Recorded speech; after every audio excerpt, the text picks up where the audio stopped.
bill sponsored by Council Speaker Adrian Adams to address the city's efforts around expanding affordable home ownership opportunities.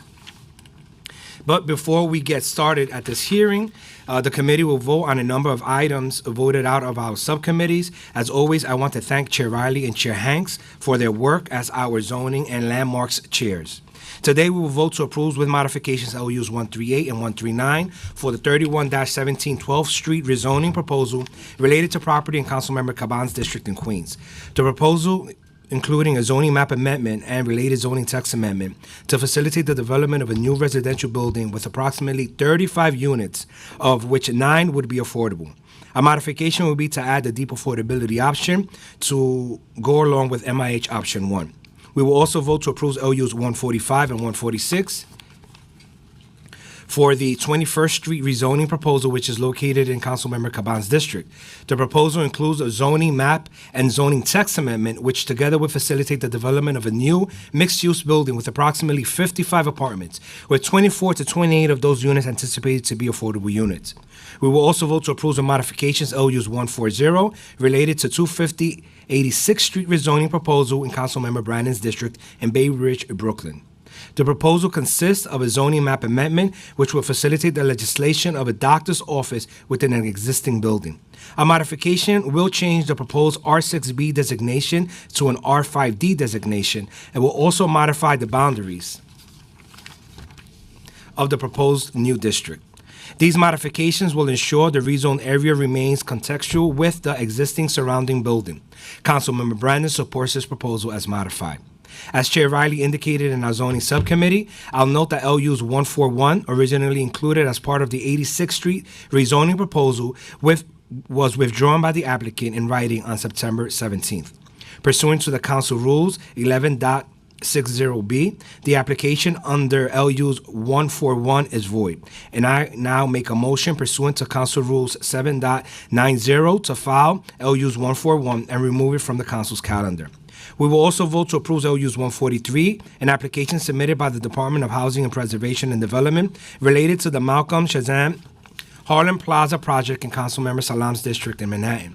The proposal consists of a request for Urban Development Action Area designation and Urban Development Area project approval and the related disposition of city-owned property. The action will facilitate the construction of a new mixed-use building, which will provide approximately 108 affordable housing units through HPD's Extremely Low and Low Income Affordability Program, ELA, and provide for the renovation of the Malcolm Shazam Harlem Market. We will also vote to approve LUs 144 for the designation of the Williamsbury Hart Historic District in Councilmember Osei's district in Brooklyn. And finally, we will vote to approve LUs 147 related to an Article 11 tax exemption request for a residential development at 281-311 Marcus Garvey Boulevard, also within Councilmember Osei's district. The tax exemption will facilitate the development of 2 new affordable housing buildings with a total of approximately 155 units. I would now like to recognize any of my colleagues who have any questions or comments. I want to also recognize that we've been joined by Deputy Speaker Ayala and Councilmember Hudson. I now call for a vote with the support of the local members to approve LUs 143, 144, 145, 146, and 147, to approve the modifications LUs 138, 139, and 140, and to file LUs 141. Will the clerk please call the roll? Good morning, William Martin, Committee Clerk. Roll call vote, Committee on Land Use. All items are coupled. Chair Salamanca. Aye and no. Moya. I vote aye. Thank you. Rivera. Riley. Aye. Brooks Powers. I vote aye on all. Abreu. Aye. Thank you. Councilmember Abreu. Farias. I vote aye on all. Hanks. Aye on all. Hudson. Aye. Sanchez. Borelli. Aye. By a vote of 9 in the affirmative, 0 in the negative, and no abstentions, all items have been adopted as described by the chair.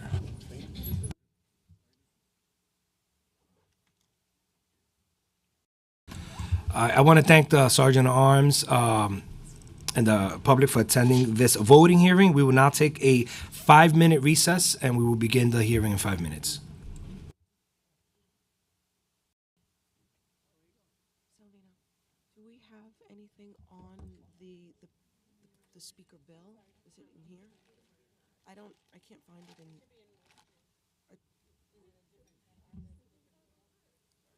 Here, because I don't,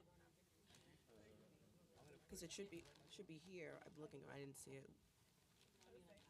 Yeah, no, right. No, I want to see what the. Oh, no.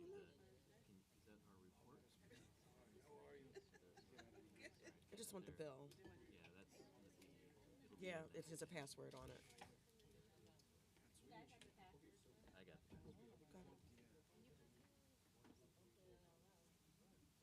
Got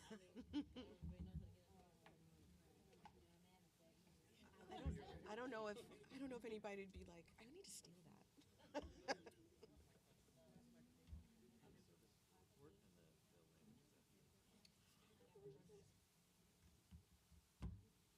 Okay.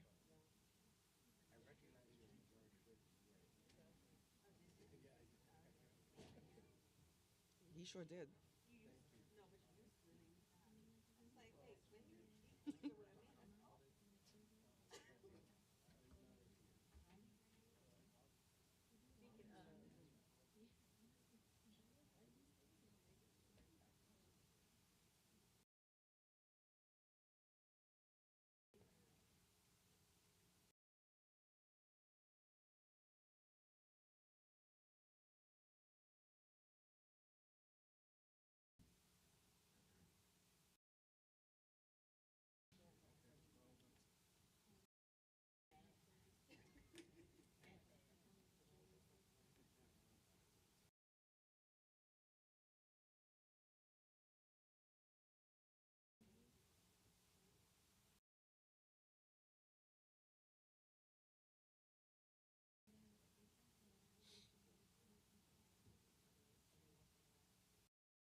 It's 1, 2,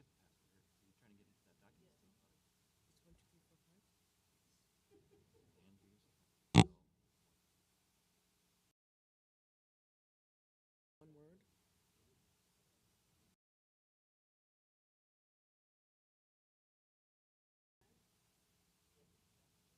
That's crazy and really.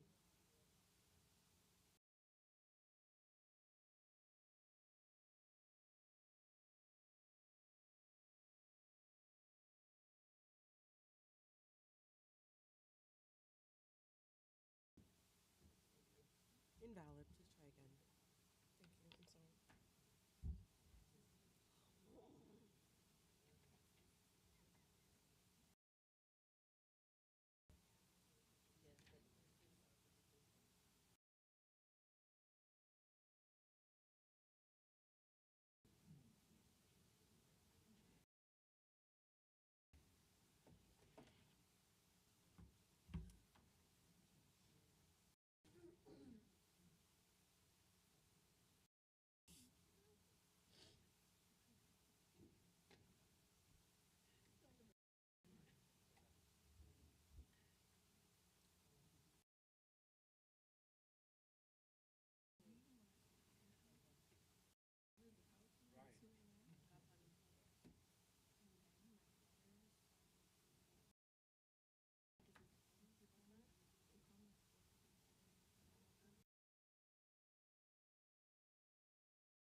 come to Staten Island, I can return the favor.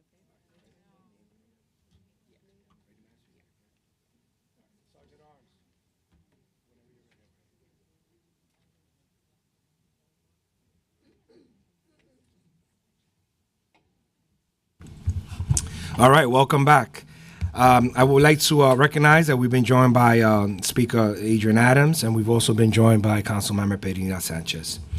And now we will move on to our hearing regarding Intro 958, which, as I mentioned, is sponsored by Speaker Adrian Adams and seeks to increase affordable homeownership opportunities across the city.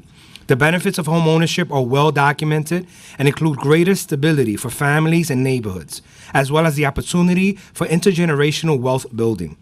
However, access to homeownership in New York City remains profoundly unequal. While approximately 33% of New York households citywide own their home, only 28% of Black and 17% of Hispanic Latino households are homeowners. This ongoing disparity reflects a legacy of racial discrimination from the days of redlining to more recent predatory lending and speculative practices like deed theft. In this context of persistent inequality, New Yorkers seeking to become homeowners face growing challenges. The city's median home price has more than doubled since 2000 when adjusted for inflation and now stands in over $700,000. The lack of affordable homeownership opportunities is one of the prime factors driving more and more working and middle-class families to leave New York. The council is seeking all available policy tools to increase access to homeownership. The Department of Housing Preservation and Development, HPD, has devoted significant resources to the preservation of affordable homeownership units, which account for nearly 35% of county preservation units since 2014. However, in the new construction, HPD has overwhelmingly allocated resources to development of affordable rental apartments, with the agency's open data showing that fewer than 3% of the new construction units since 2014 are homeownership units. Intro 958, which would require HPD to approximately double this rate of new available homeownership construction as a minimum baseline going forward. At this hearing, the council looks forward to learning more from HPD about the agency's approach to supporting homeownership and gathering further feedback from housing advocates and the public on the proposed framework, and any additional ideas on how to achieve its intended goals.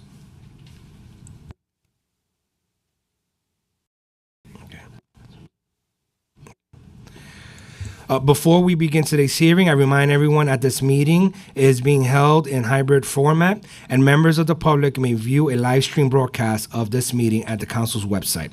Members of the public who wish to testify may do so either in person or via Zoom.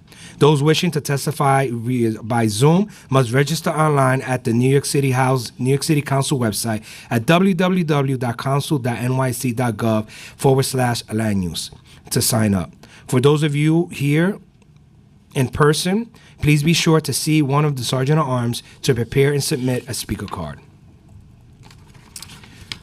We will limit public testimony to 2 minutes per witness. If you have additional testimony or if you have written testimony you would like to submit, we ask that you please email the land use testimony at council.nyc.gov, and please include the phrase Intro 958 in the subject line of your email.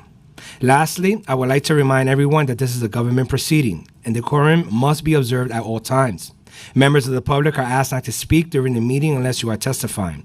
The witness table is reserved for people who are called to testify, and no video recording or photograph is allowed from the witness table. Members of the public may not present audio or video recordings or testimony, but may submit transcripts of such recordings to the Sergeant-at-Arms for inclusion in the hearing's record. Before we bring up the speaker and we bring up the HPD, we just want to roll back and allow Councilmember Pedina Sanchez to vote. Councilmember Sanchez?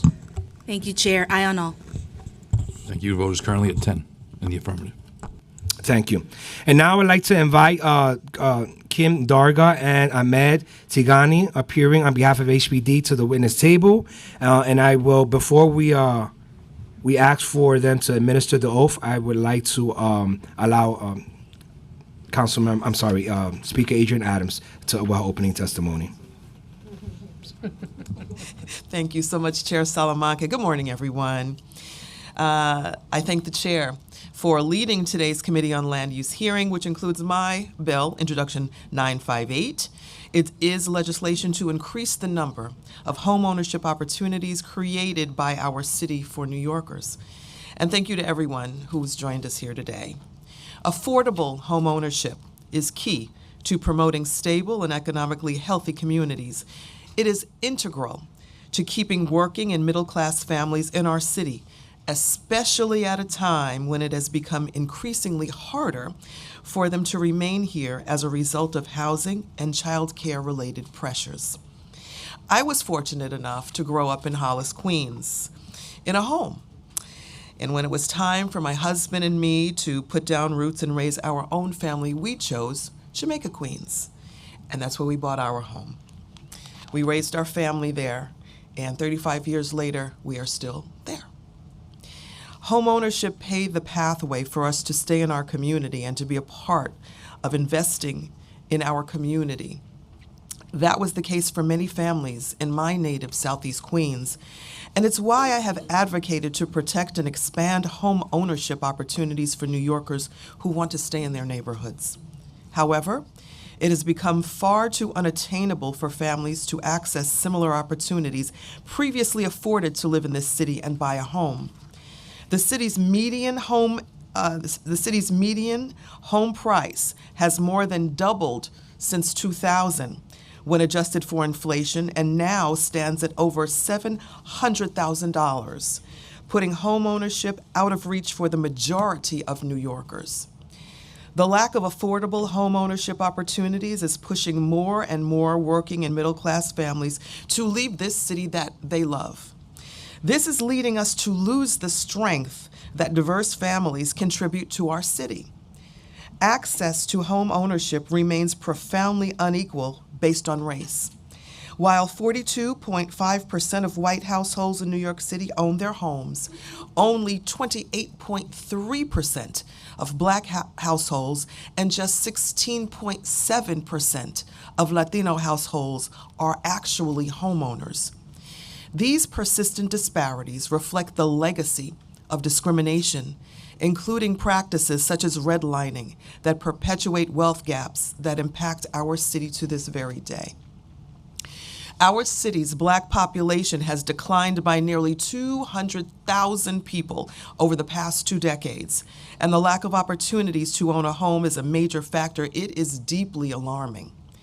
Neighborhoods in Southeast Queens, Central Brooklyn, and the Bronx have been havens for home ownership that supports closing wealth gaps and mobility for working families, yet we are losing this. To ensure that our communities thrive, with the dream of owning a home remaining a possibility for residents today and for generations to come, our city must do better.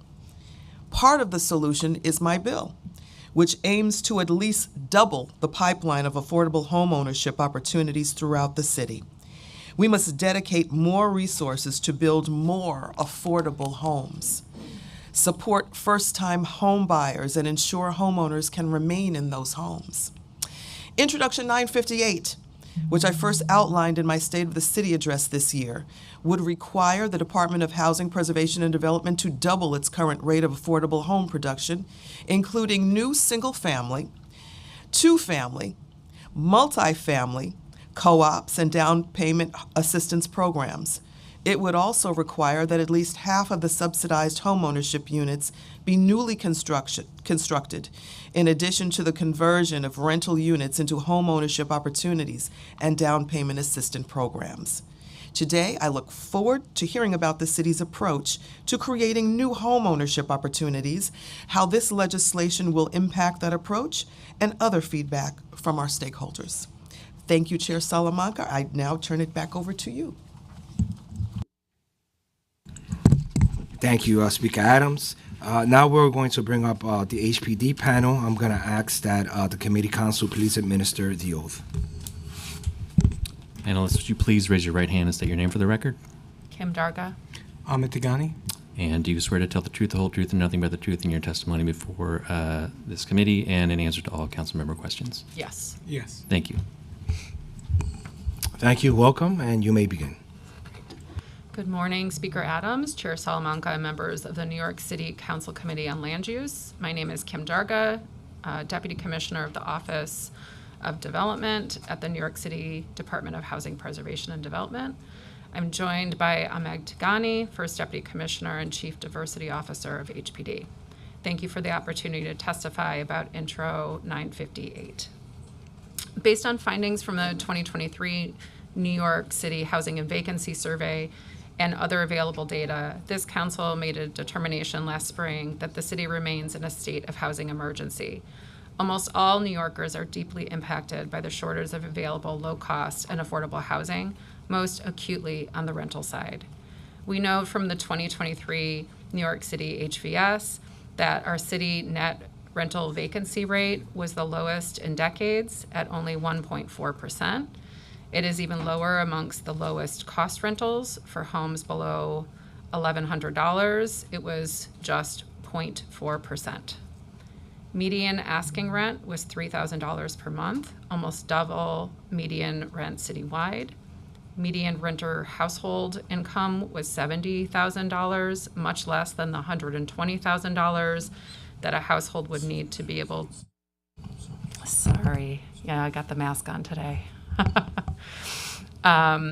Median renter household income was $70,000, much less than the $120,000 that a household would need to be able to afford a $3,000 apartment.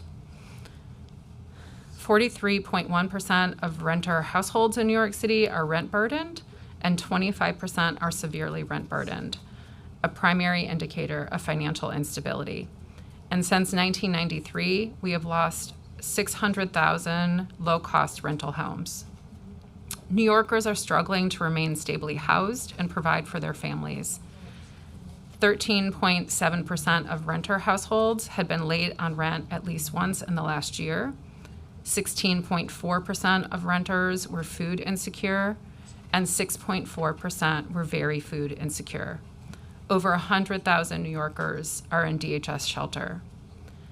Many New Yorkers are looking for help. HPD receives approximately 450 applications per rental home on Housing Connect, an indication that New Yorkers overwhelming need for affordable rental housing. We at HPD are charged with addressing the root causes of this crisis. We are marshaling all of the local, state, and federal resources available. This summer, we announced another year of record-breaking housing production numbers. We set new records for the most new construction affordable housing, permanently supportive housing, and housing for formerly homeless households. We've also set records for placing families and homeless households into affordable housing to make sure that those who are at the most desperate circumstances are able to access safe and secure housing. While our work touches a wide range of New Yorkers, we know that the lowest income New Yorkers are the most impacted. Our production numbers reflect a specific focus on prioritizing their needs. HPD also committed to supporting existing homeowners and expanding homeownership opportunities, particularly in lower income communities and communities of color that have historically been excluded from opportunities to build and maintain wealth. As part of this commitment to homeownership, HPD has a three-pronged strategy to support existing and future homeowners that aligns with both our affordability and fair housing goals. First, retain and stabilize existing homeowners. We are helping current low-income homeowners stay in their homes and keep pace with the cost of repairs through successful programs like the Homeowner Help Desk, Home Fix, which is relaunching today, Plus One ADU, and our newly created Homeowner Advocate.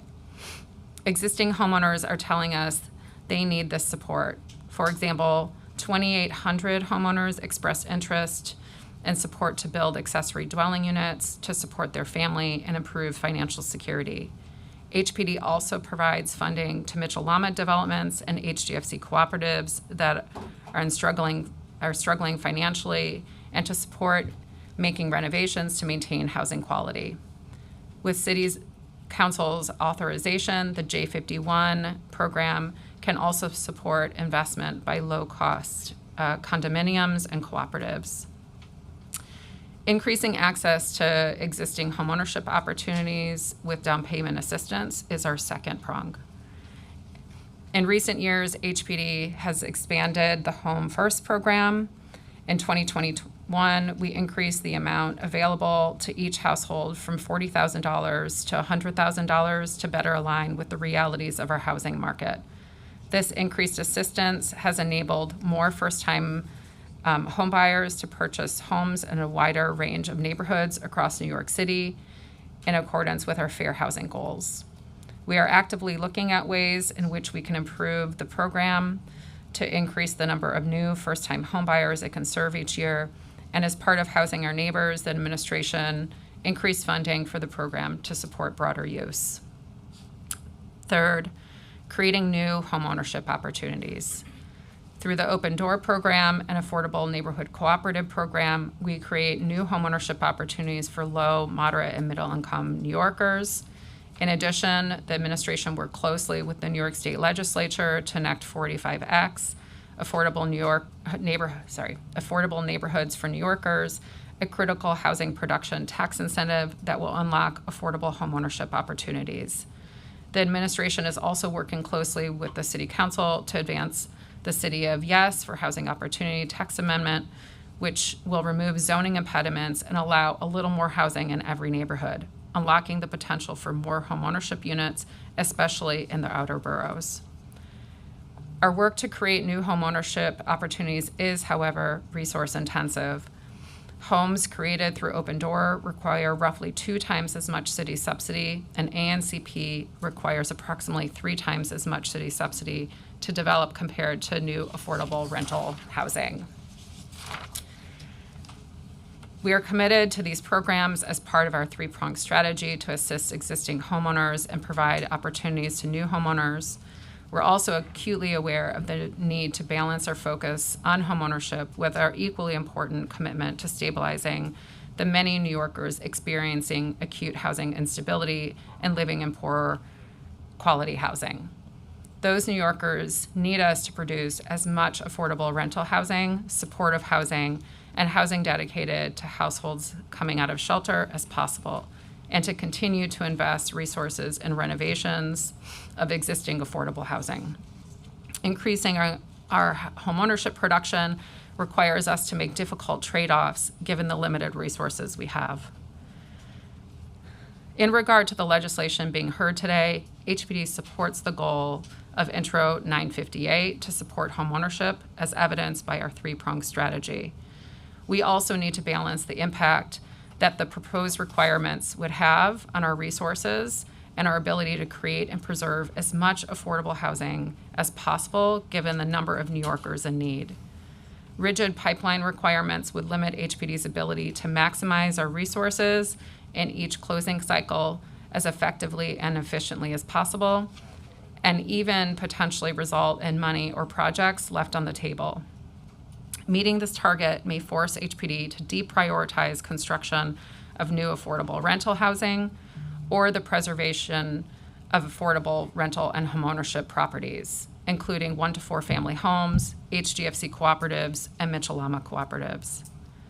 Further, a rigid homeownership requirement will be difficult to manage across different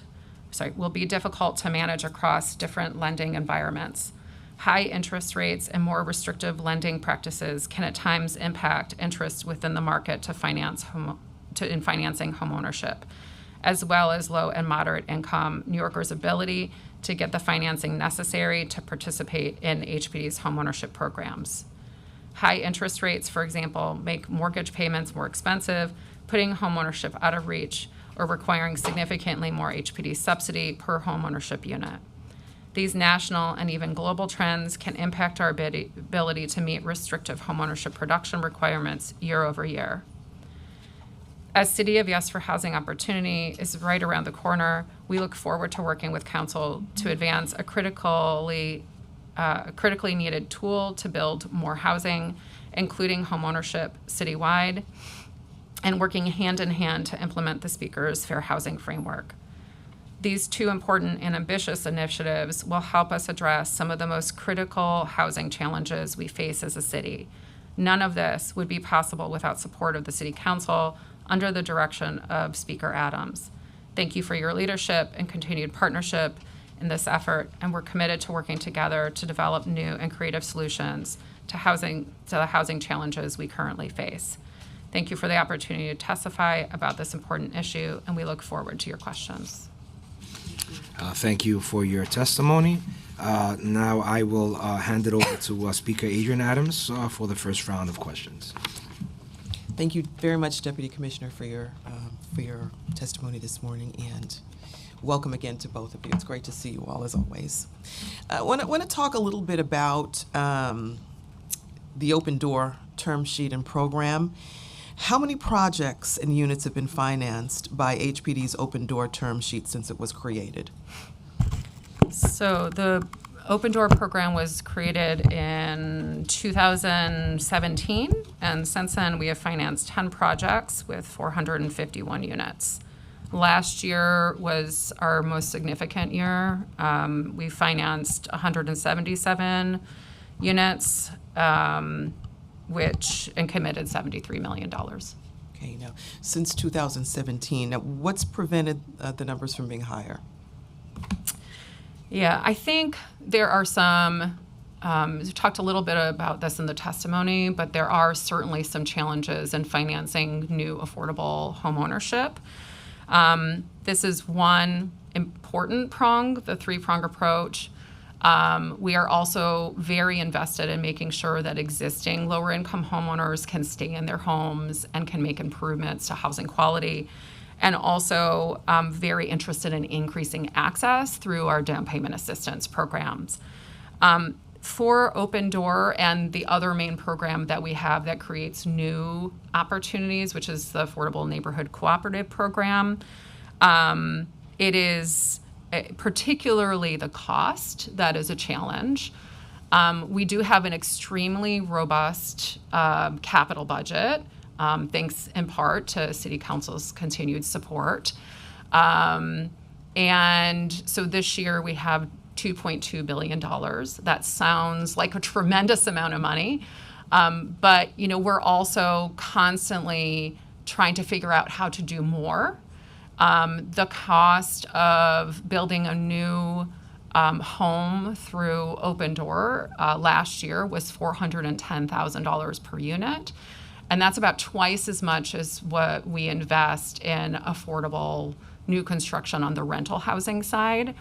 So I think while we're very interested in that, we have to be certainly mindful of the resources that we have available and the very significant needs that we are facing. Yeah. And how many households have applied to the program via lottery since its implementation? So I don't have the breakdown specifically for Open Door, but we know that for homeownership opportunities, which could also include the Affordable Neighborhood Cooperative Program, we get approximately 350 applications per unit. And we have placed, I think we have since 2020, so in the last 4 years, received approximately 228,000 applications. For comparison purposes, for rental housing, we receive about 450 applications per unit. Certainly, there's a lot larger volume of what we produced in that space. Do you have a breakdown on Open Door, public sites versus private sites? So in Open Door specifically, about 3/4 of the pipeline is public sites. And I think one of the main reasons for that is what I mentioned a moment ago, which is that on a private site, it can be much more expensive to finance any project. The advantage on a public site is that we get free land, right? And on a private site, we have to figure out how to finance the land costs or acquisition costs in addition to developing the real estate. And where is the concentration usually around Open Door? So we have actually in the 10 projects that we finance have been in every borough of New York City, and more than one. So there have been at least 2 projects in every borough. That's good to hear. When a new construction proposal comes in, how do you determine if it's fit for HPD financing programs and specifically for Open Door? So there are a couple things. See, first, we want to make sure that it actually aligns with the program term sheet. Sometimes we get proposals that are, they have unusual characteristics. So, for example, somebody wants to finance mixed market and affordable homeownership. That's not something that we do through our program. We're looking for 100% affordable. So that's first. Second is looking at financial feasibility. And that is looking at the subsidy. It's looking also at market. So what are sales being priced at? Is that actually a discount to market? Can those sales happen within the Housing Connect process, right? Will we actually get demand for those units? We certainly look at other characteristics too. We look at the zoning and the neighborhood context. There's other aspects of the review as well, but financial feasibility and alignment with the program terms are some of the biggest. Okay. How does HPD decide in which neighborhoods to build affordable housing units through Open Door?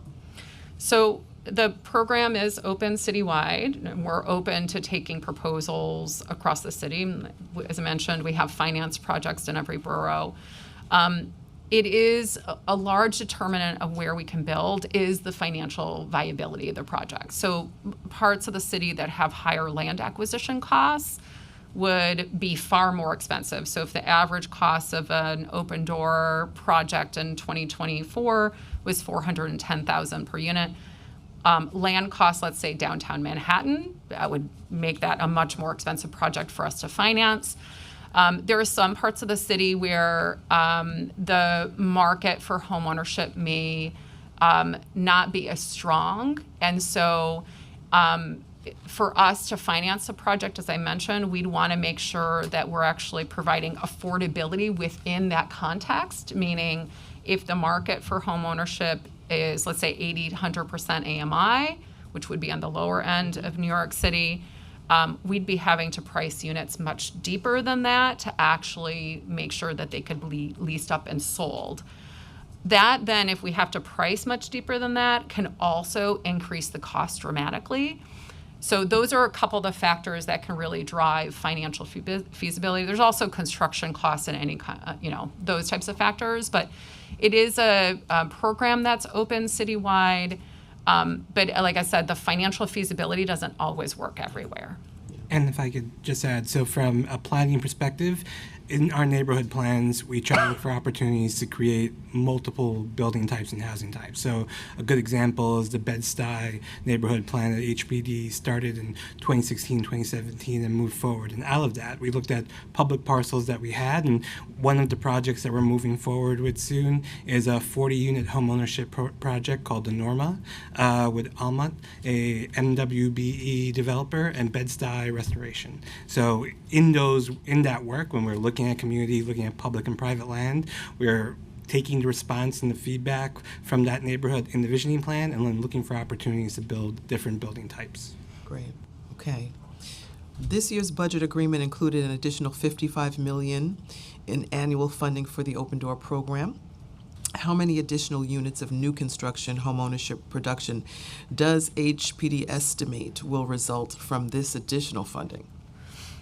So with $55 million and at a cost of about $410,000 a unit, we can finance about 135 additional homeownership units. Okay.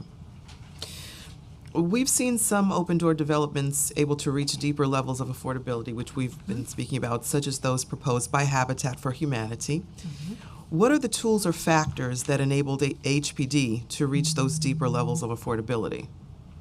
So there are a couple factors. I would first say, so in general, the new affordable homeownership opportunities that we're creating by financing real estate, we are targeting between 80 and 120% of area median income.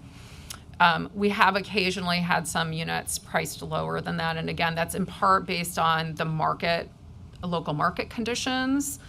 And then, of course, in partnership with Habitat, we've been able to do that in part because they had a low-cost mortgage product that they were able to offer that brought the cost of financing down for homeowners.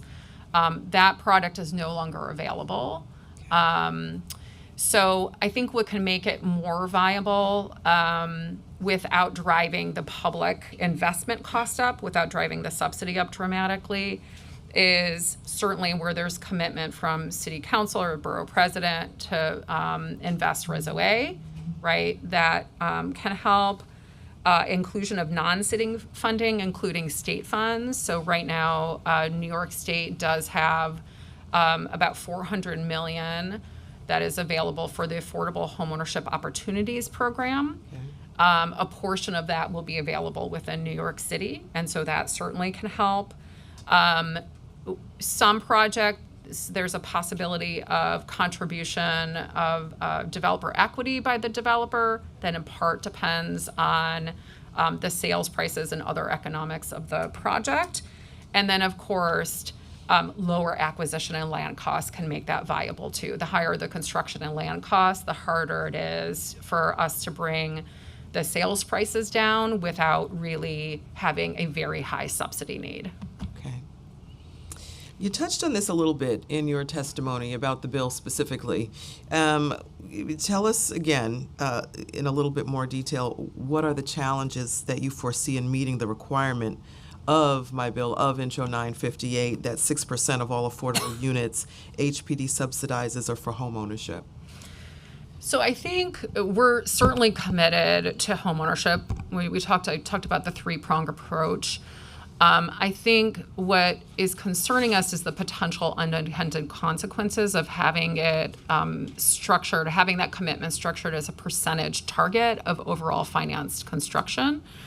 And I think there's a couple potential issues there. One, we have a set capital budget every single year. So this year, the capital budget available for financing affordable housing at HPD is about $2.2 billion. If we have to get to 6%, and that is overwhelmingly new construction, right? Because we're really talking about to qualify new construction through programs like Open Door, down payment assistance, as well as conversions, which largely happens through the Affordable Neighborhood Cooperative Program. Let me take a step back. In FY24, we financed 396 qualifying units. That was about 2.5% of the financed production. We financed through subsidy programs about 15,695 units, okay? In order to get to the 6%, we would need another $382 million invested in homeownership to get to that 6%. So one of the potential concerns that we have is that the demand for both producing deeply affordable rental housing and the demand that we're seeing on preservation right now is extremely high. This is one of the highest cost environments that we've ever seen in doing this work. And for especially existing buildings, Mitchell-Lamas, HDFC co-ops, and restricted affordable rental properties, they're facing a really difficult situation right now with escalating operating costs and interest rates. So one of the concerns that we have is that unless we knew that we had the additional resources, we would have to make a choice between investing the money to meet this target, right, or investing in affordable rental housing in the city and or preservation work. And, I think the implications of that could be, right, if we had to cut $382 million out of our affordable new construction, we would not be fully utilizing our low-income housing tax credit resources in New York City, which is a major federal source that we leverage. So that's not a situation I think any of us want to be in, right? I think we want to fully be able to maximize those federal sources. And at the same time, we are, like I said, we're seeing increasing needs in some of the existing affordable housing in New York City, including limited equity co-ops. And, one of, last year alone, we invested about $100 million in Mitchell Lamas. I'd hate to be, in a situation where we couldn't make that investment in a given year because we were focused on creating new homeownership opportunities. So I think it's that, like, how we manage the resources is certainly a major question. And then I think the other thing, two other things may be worth noting. We do have this three-prong approach. I think we all understand that we are trying to create new opportunities for first-time homebuyers in New York City. The concern is that creating real estate is actually more expensive, potentially. We could do that in other ways, right? And creating real estate alone, or having a majority of that 6% be through creation of no real estate, is a much more public resource-intensive strategy. We may be able to do similar work through down payment assistance, let's say, which we currently offer $100,000. The typical requests that we've been getting since we raised the limit to $100,000 is about $80,000. And that may actually allow many New Yorkers to access opportunities within the city today without the same commitment of public resources. So I think it's that, this really emphasizes one major prong of our overall homeownership strategy, and we're concerned about the preservation component not being included in it, the resource implications and very hard choices we may be faced with making. And I think those are really the big concerns. I don't know, Ahmed, if there's anything else that you would add to that. Just to go back to the low-income tax credit, the LIHTC piece. So it's important to know also that we can't use it on homeownership. So as a result of that, we want to make sure we maximize it on our rental piece. Also, it's something that we continue to advocate to the federal government that New York City can use much more of. So every year and every time that we're pushing, we're trying to maximize our amount and push it. So we would not want to leave any on the table. This way, to emphasize that we would definitely need to make sure we have the capital in place to maximize the LIHTC so we can continue successfully advocating for it at the federal level. Okay, thank you. I think that both of you have probably answered the next question that I have already, but we'll just get it out there on the record. Considering everything that you said, the three-pronged approach and everything else, does HPD have any plans to create any new programs to support development of affordable home ownership? So we've actually, I know the numbers don't necessarily reflect this the last couple of years, right? So 4% homeownership production, 8% homeownership production seems low. That's in part because, we have kind of spikes at times on the preservation side where you may have a larger Mitchell Lama that we're assisting. The commitment itself is actually very significant. Okay. So we have invested tremendous resources the last couple of years and are continuing to invest resources in expansion on the prong to help retain and stabilize existing opportunities that exist. So, for example, today we're relaunching Home Fix with the Center for New York City Neighborhoods. That's an additional $10 million commitment, not on the capital side, but on the expense side of the budget. So there are plenty of examples like that. The ADU +1 program, where we've seen a tremendous interest, trying to expand technical and legal assistance for existing homeowners. Think about estate planning, and mitigating risk around deed theft. We've been doing a lot of work to try to actually get ahead of some of the challenges that homeowners are facing. We also, on the creating new opportunity side, to get to your question a little bit more directly, We did really advocate at the state level for reforms of 45X in order to have it work better potentially for homeownership. So 421A16 overwhelmingly created affordable rental opportunities. That's clearly important in New York City. We didn't see a lot of use of option D, which allows for homeownership. As part of the advocacy we did with the state legislature, we asked for removal of the 35 unit cap. We also asked that the program be modified so that the assessed value limit is $89 a square foot now. That also does two things. One, it hits, that's about the 40 percentile in assessed value in New York City. So for lower cost markets, it is actually viable. And second of all, it's on a square footage basis so that we could actually incentivize larger units of homeownership. In the past, it was just on a dwelling unit basis.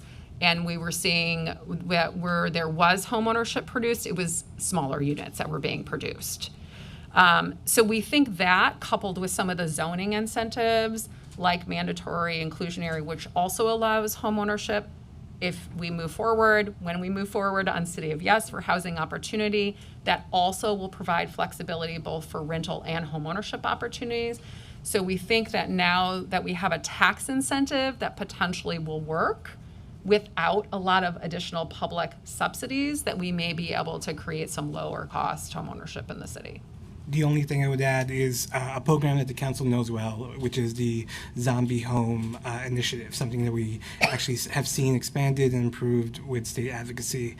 We have been experimenting with using parcels in that program that come back and is under greater city scrutiny that could possibly be reverted to affordable home ownership in the future. And we've at least been able to move with 2 parcels and see that as a case study that we can look to expand with further funding in the future. Okay, that's good to hear. Just a couple more, and then I'm going to hand it over to the chair and my colleagues to continue.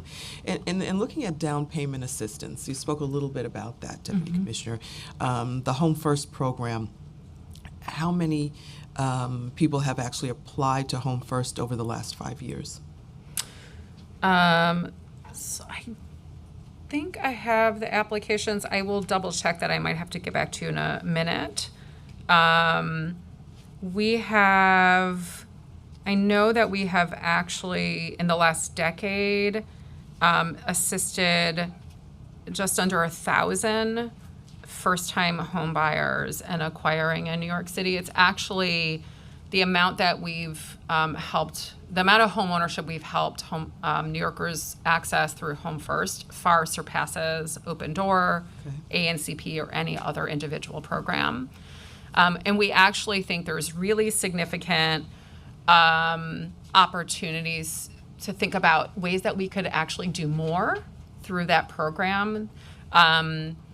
For example, last year, we added additional home funds. We increased the limit to $100,000. That has certainly helped in being able to access homeownership opportunities in various markets across the city. We have primarily used home funds because we didn't have the authority under state law to actually provide down payment assistance. Right. Last year, the state legislature amended our loan authorities, and so for the first time, we could actually use city resources. And so we've been trying to figure out are there ways to expand what we're doing. We're bringing on a second servicer, and we are requalifying the housing counseling agencies in order to have a larger footprint in communities across the city. And we're trying to figure out now what we could do to allow New Yorkers to increase more markets and to increase the scale. Okay. I think I'm going to... Oh, and I'm sorry, sorry to interrupt, but we had, in the last 5 years, there were 636 homeowners, families that applied, and 373 applicants got financing from us, so about 60%. 60%, okay. Okay, thank you. Mr. Chair. Thank you, Madam Speaker. So I have a few questions, and then I'm going to hand it over to some of my colleagues here. First question is, when a property, either city or privately owned, becomes available for HPD development, how do you determine if it's fit for HPD's financing programs, specifically for the Open Door program? So it's a little bit different for public or private sites. So I'm going to start with private sites, and then we can talk about the nuance on public sites, and Ahmed may jump in there. So on private sites, it starts with a proposal from the development team. So, they say we're interested in affordable homeownership, or we're interested in affordable rental housing.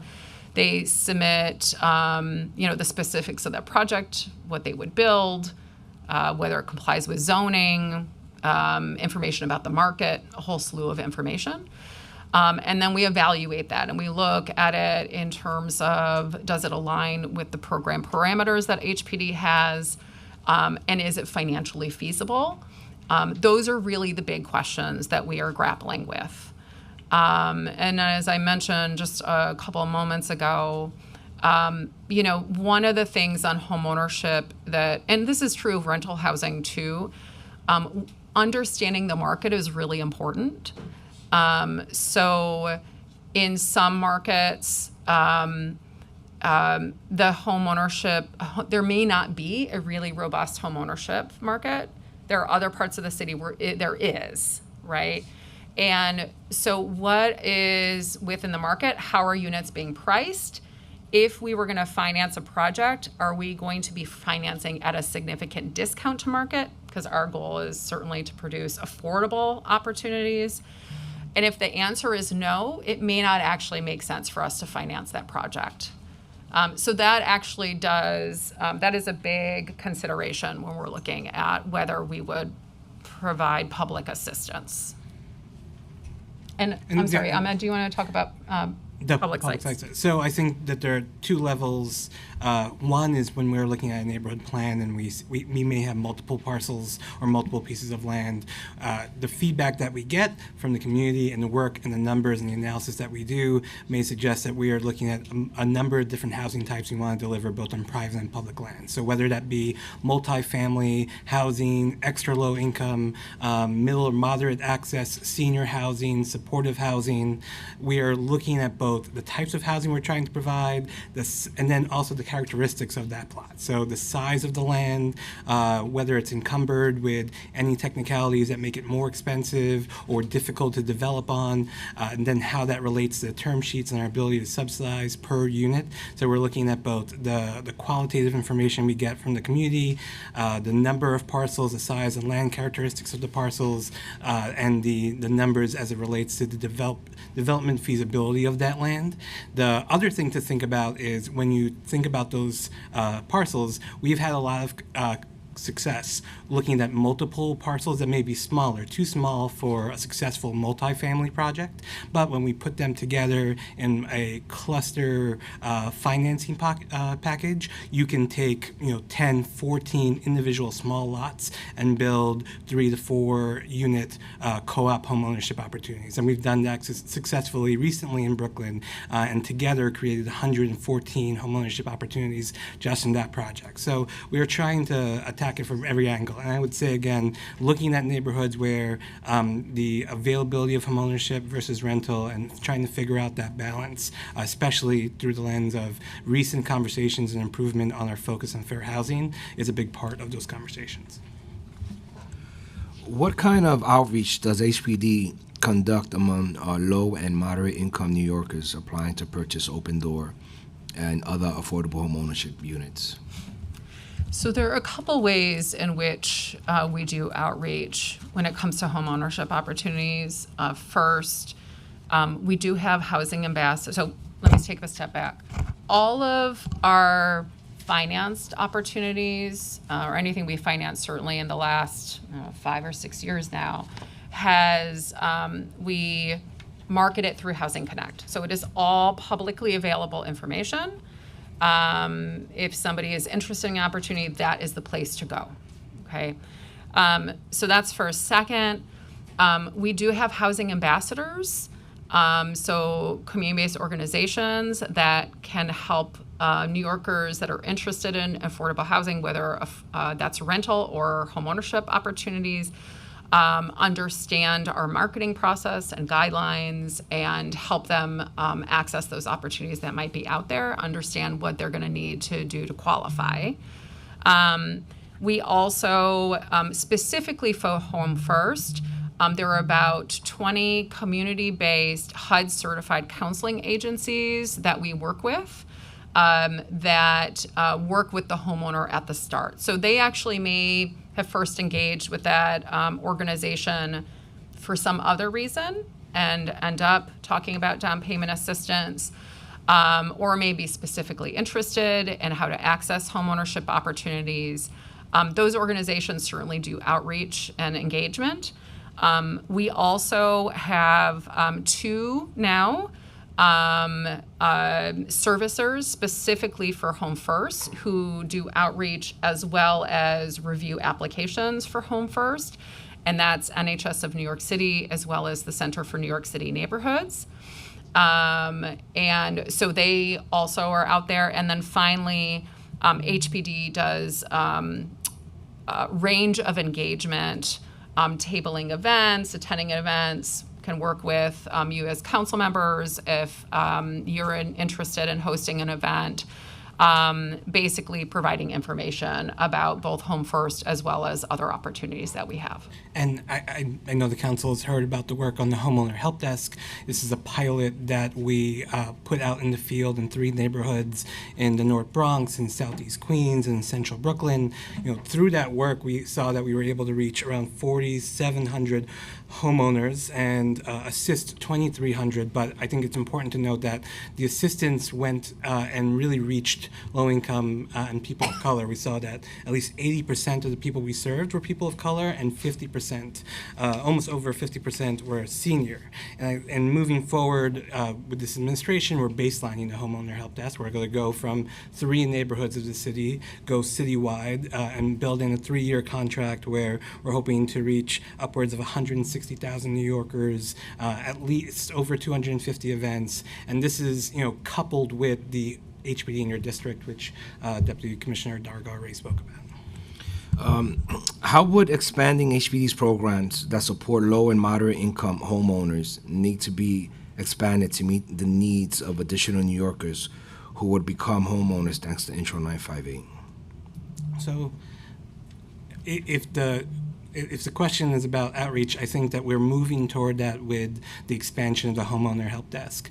It is a main prong. It's not the only prong, but the partnership between increasing our capacity internally, plus increasing the capacity of our partner on the ground, which is the Center for New York City Neighborhoods. Plus, they bring in over a dozen of CBOs in all the boroughs. So the tree of pushing that out, this new 3-year contract valued at over $9 million, is going to do significant work in that regard. Additionally, it will increase our capacity to assist homeowners with any questions that they may have. The big ones that we've heard a lot about is estate planning, deed theft, questions about resiliency. There's a lot of questions about what programs exist out there now and what is forthcoming due to new programs like Solar for All or the Greenhouse Gas Reduction Fund that was recently announced at the federal level and making its way through city channels. I would just add to that so there's the outreach component. If we were going to implement Intro 958, there's a couple other things that we would need to look at. Certainly, we talked about a little bit earlier the resources. We really would need to look at increasing the capital resources if we were not going to be faced with hard choices. Can you remind me of the dollar amount that you need? So in order to, last year, this is the tricky part, right? So last year we financed 15,695 units. There's a whole series of other housing that we provide financial assistance for through as of right programs, inclusionary housing being one of them, 421A, going forward 45X. That is not in that universe. The financed universe was 15,695. So last year, we would have had to finance 942 units in order to get to the 6%. We would have needed $382 million in order to do that. So we do a portion of that work today, right? And so last year we financed 396 units that would have counted. It's more than double that we would need to get to.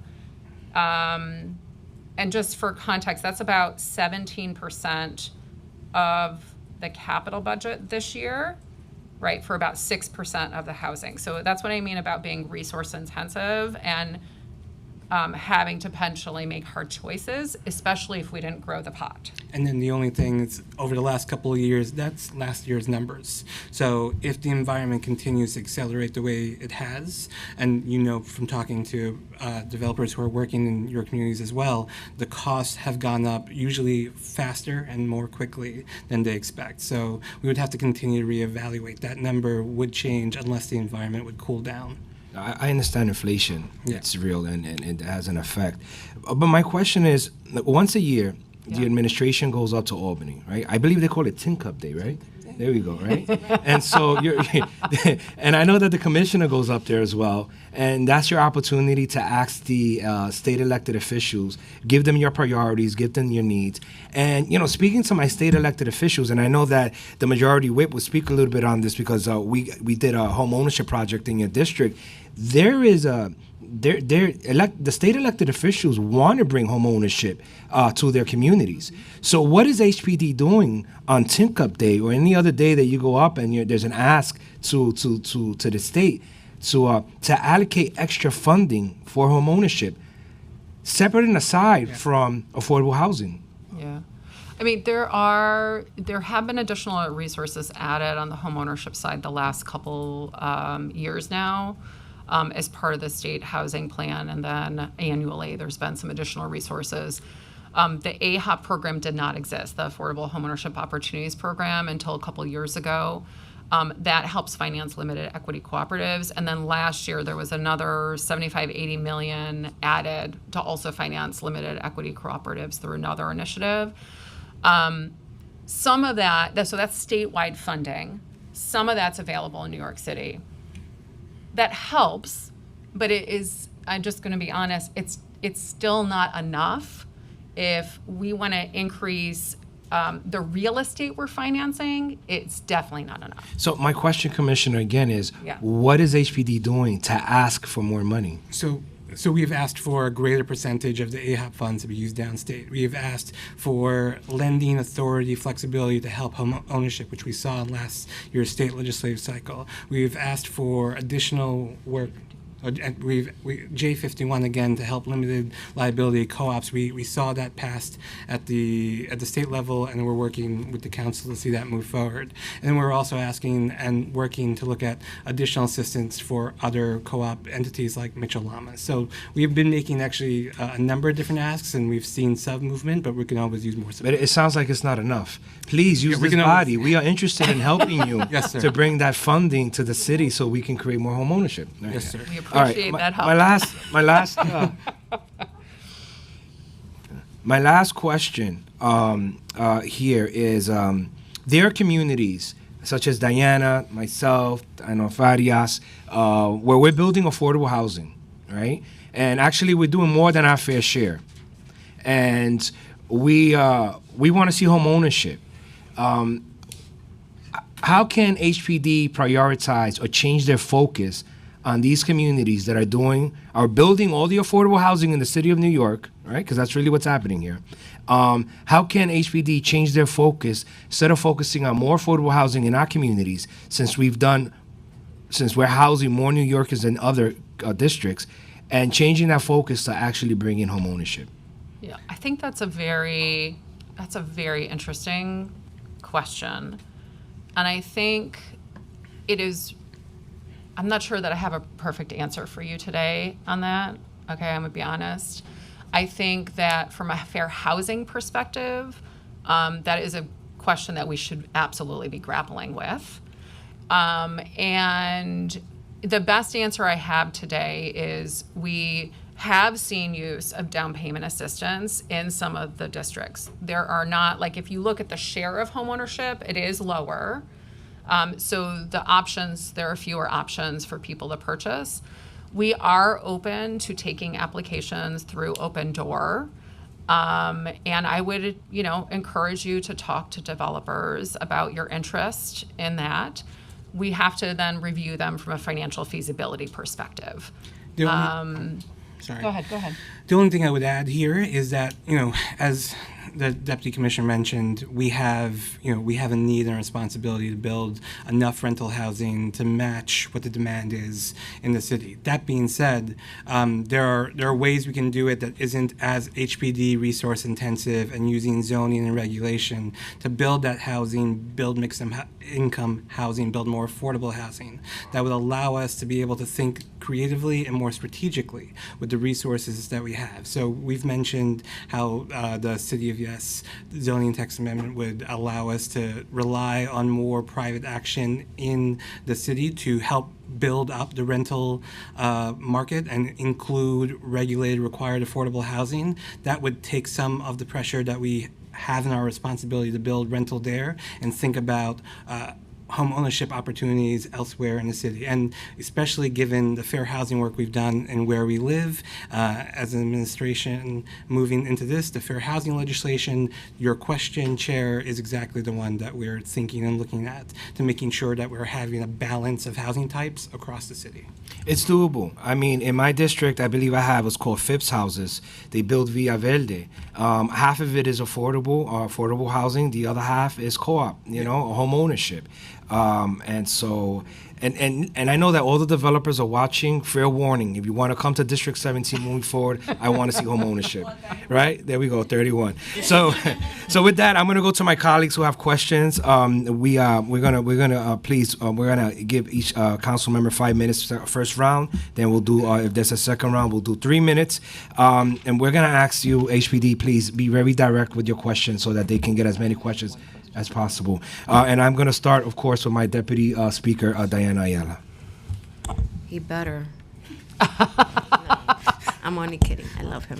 But I do have a question following up on Councilmember Salamanca's line of questioning regarding the number of units that are currently approved but waiting for financing. Do you know what that number is?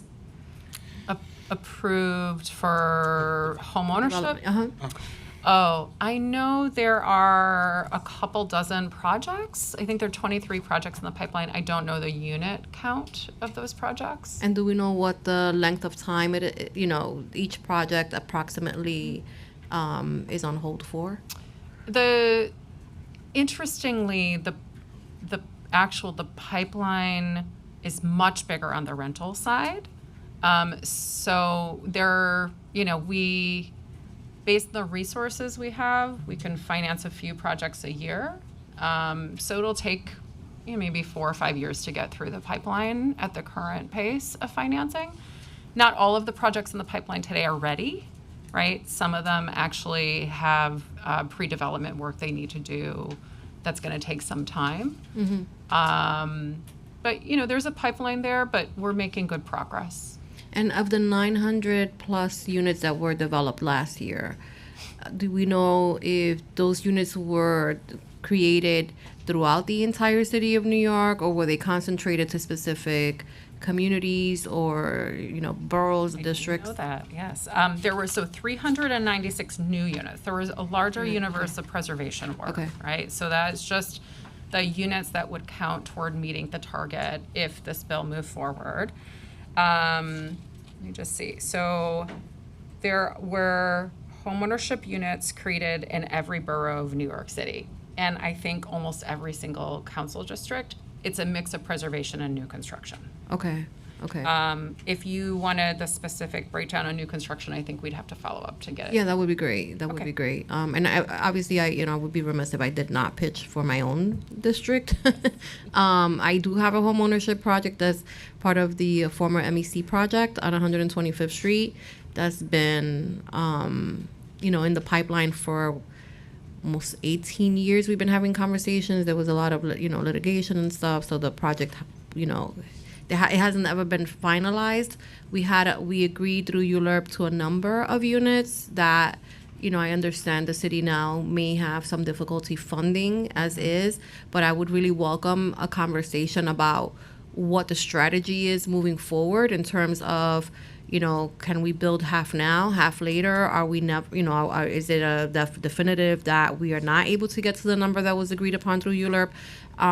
But that conversation needs to happen. And I know I've reached out on a couple of other projects, but I just feel like the open-ended, ness of this, the status of these projects is problematic. We need to be able to make decisions at the council that, determined based on whatever feedback we're getting from HPD. So if we're not getting that feedback, we're not able to plan accordingly. And this project, was already passed through ULURP. It was promised to the community many, many years ago, and we're still in conversation. I know the developer is interested in moving forward with some, type of development. It's not where we were supposed to be, but I'm agreeing to in the event that, hoping that we are also going to have a commitment to build more at a future time. So I'm flexible, but running out of time and patience.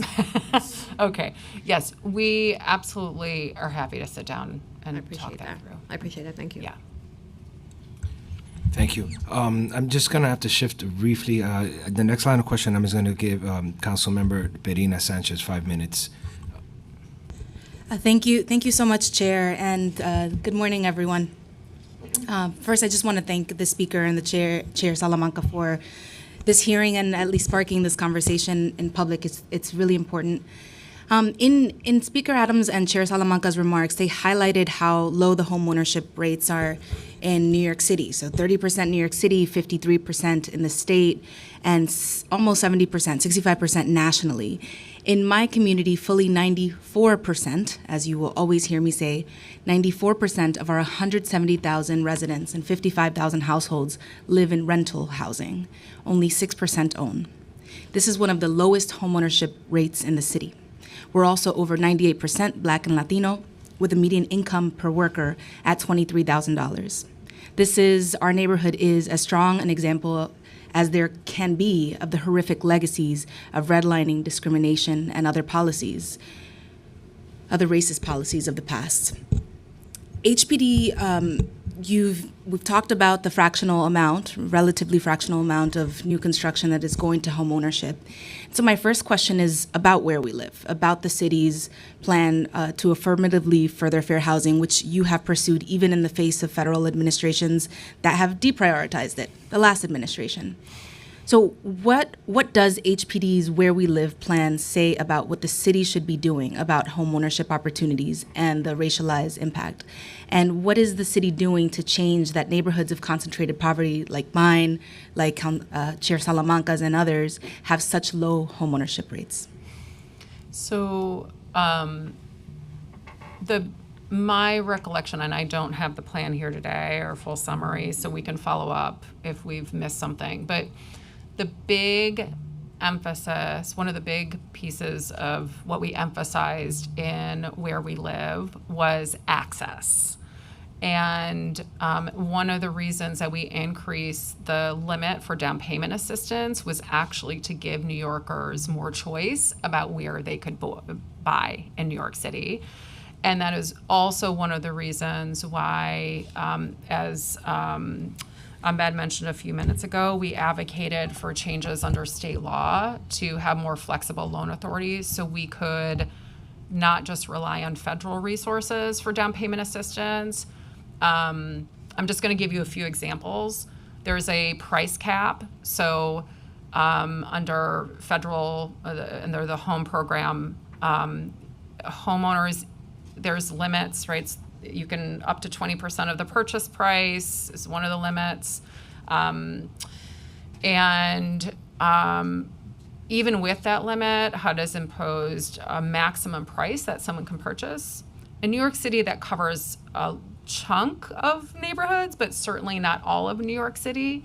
So one of the things that we've been thinking about if we were going to expand the program using city resources is to eliminate those price caps. What we've seen is that the result is that people tend to buy smaller units. So one of the big things that we've been pushing is down payment assistance. I don't think that fully addresses your question around the share, right? And that you are in a community that is, I think you said 94%. And sorry, because I'm on the clock and I want to be mindful, but I know that for my district, only 0.7% of new affordable units in the last decade have been home ownership. So that's 12 home ownership units subsidized by the city of New York compared to 1,700 rentals. That to me is not in comportment with what a city that is trying to affirmatively further fair housing would be doing. So just highlighting that, and yeah. Also, just on down payment assistance, 80% of AMI is an income of a household that is earning $100,000 for a family of three. My neighborhood is at about half of that. So no down payment assistance in a district like mine, next to no homeownership production. So turning this into a question, what would resources need to look like for HPD to target Open Door to lower AMI levels, to target Open Door to target down payment assistance, to even get to something like 60% of AMI, 50% of AMI? And I'm just going to ask them because I'm going to run out of time. Home First, the down payment assistance programs targets households making up to 80% of AMI. What level of additional resources would HPD need to make Home First viable for lower income households? And very important, just hearing your concerns about maximizing federal resources like LIHTC, wanting to leave nothing on the table in terms of the array of housing that HPD finances. In the last decade, how often has HPD turned LIHTC subsidized rentals that expire into home ownership after year 15, which I understand you are able to do? Are we leaving anything on the table there? Okay, so Open Door. So as I mentioned, we have to, if we're going to invest public resources, we need to know that we're providing affordability within the community. And also because we impose income limitations, if we don't do that, there's not actually demand, right? So we can go deeper, but it requires more public resources. And the other thing that I think we just need to be cognizant of is that there is correlation between income and debt to income, and that in order to qualify for a unit within HPD financed housing, right, if you're coming through Housing Connect, you're getting financing within the private market, meaning the lender is going to look at your credit score and your debt to income, and you may or may not qualify for a loan based on factors outside of HPD's control, right? So it's possible to do so. It is much more resource intensive. We are already investing on average last year $410,000 a unit for the Open Door housing. So if you were to bring down the AMI dramatically on the sales prices, the public investment would be significantly higher. You could offset that if there were other resources, and if it wasn't fully the city investing. On down payment assistance, the current program serves households up to 80% AMI. The average income of a purchaser recently, a family purchasing, is $68,000. So it's actually significantly lower. We do have low income households that are purchasing through that program. And then on conversions, this is an interesting question. The low-income housing tax credit conversions are probably the most financially feasible because you shouldn't have significant acquisition costs, although you can. It is still possible that the current owner, if they are going to allow a conversion, there would be a sale involved, right? That's not always the case. It varies. Even with that, there are other factors that would be need to be addressed in order for a conversion to be viable. You'd want to know that at least 80% of the tenants are interested, at least 80% of the tenants are good standing on their rent payments, and at least 80% of the tenants have attended training. Those are standard rules of thumb that we've used that have indicated that you have a group of residents that are ready to step into the ownership space, and they have a critical mass of other residents in their property that are interested. Where it is harder to actually effectuate conversions is if you have a non-regulated, let's say, tax credit property, and there's a private site acquisition that also needs to be accounted for. In those projects, the residents basically have the sales price for the insiders, the current residents, has to be sufficient to help cover the acquisition costs. And so depending on the market that the property is in, that can be pretty high, and may end up being some barrier to purchase. Our down payment assistance is available, so that might be a tool to help. But there are definitely some challenges. It's not impossible. We have seen a few requests specifically in the LIHTC preservation program to convert, but there are also, it's complex, and it may not work out in every project. Thank you, Deputy Commissioner. Thank you, Chair. Thank you, Speaker. Thank you, Council Member. Now we will hear questions from Majority Whip Brooke Powers, followed by Majority Leader Farias.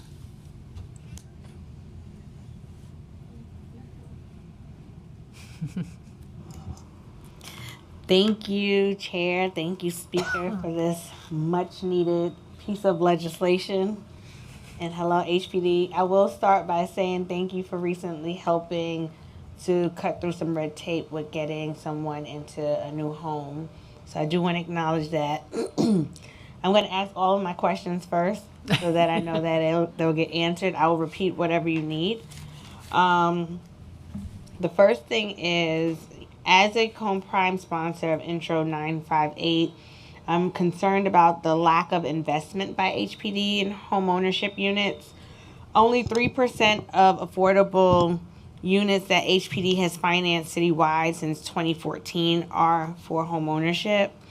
What percent of units currently in the HPD pipeline are designated for homeownership? Next, the Auburn East development, which we've spoken about before privately, but just on the record wanting to ask this question. The Auburn East development on the Rockaway Peninsula is set to feature 1,650 units, including homeownership opportunities. How many homeownership units does HPD intend to finance as a part of the Auburn East initiative? What measures has HPD taken to ensure as many residents in my district as possible are able to benefit from the homeownership opportunities as a part of Auburn East? I'd also like to get an update on the next phase of Auburn East with the homeownership, making sure that we have that commitment for the next phase to still include homeownership, and if not, a reason why. Does HPD have data on how many homeownership versus rental term sheets are used on HPD-funded project year over year? Can you repeat that? Does HPD have data on how many homeownership versus rental term sheets are used by HPD-funded projects year over year? And by prioritizing the construction of rental units, HPD has deprived New Yorkers of the chance to build generational wealth for their families and contributed to displacement of renters that are forced to leave their neighborhoods due to increasing rents. Given the decades-long housing crisis in New York City, do you believe that we should set an even higher threshold than 6% for homeownership units And then my last two questions is just following up to something you said earlier. One, you made reference of 15,695 units financed last year. How many of those were home ownership? I think you said it, but I didn't catch the number, so I just wanted clarity on that. And then lastly, can the Office of the Homeowner Advocate be utilized to offset some of the burden that you speak to? Because I know you said it's labor intensive with the homeownership opportunity, but is there a way that HPD could leverage that new office to support potential homeowners in terms of getting some of the requirements together and making them more viable to become homeowners? And okay, last question. Ocean Crest, I just like an update on Ocean Crest, which is the project that the chair mentioned. Thank you. Okay, I think I got that all, but if I missed anything, maybe help me out, okay?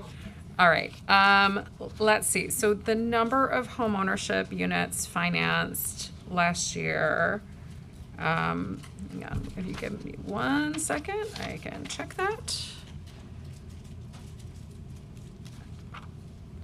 So it was,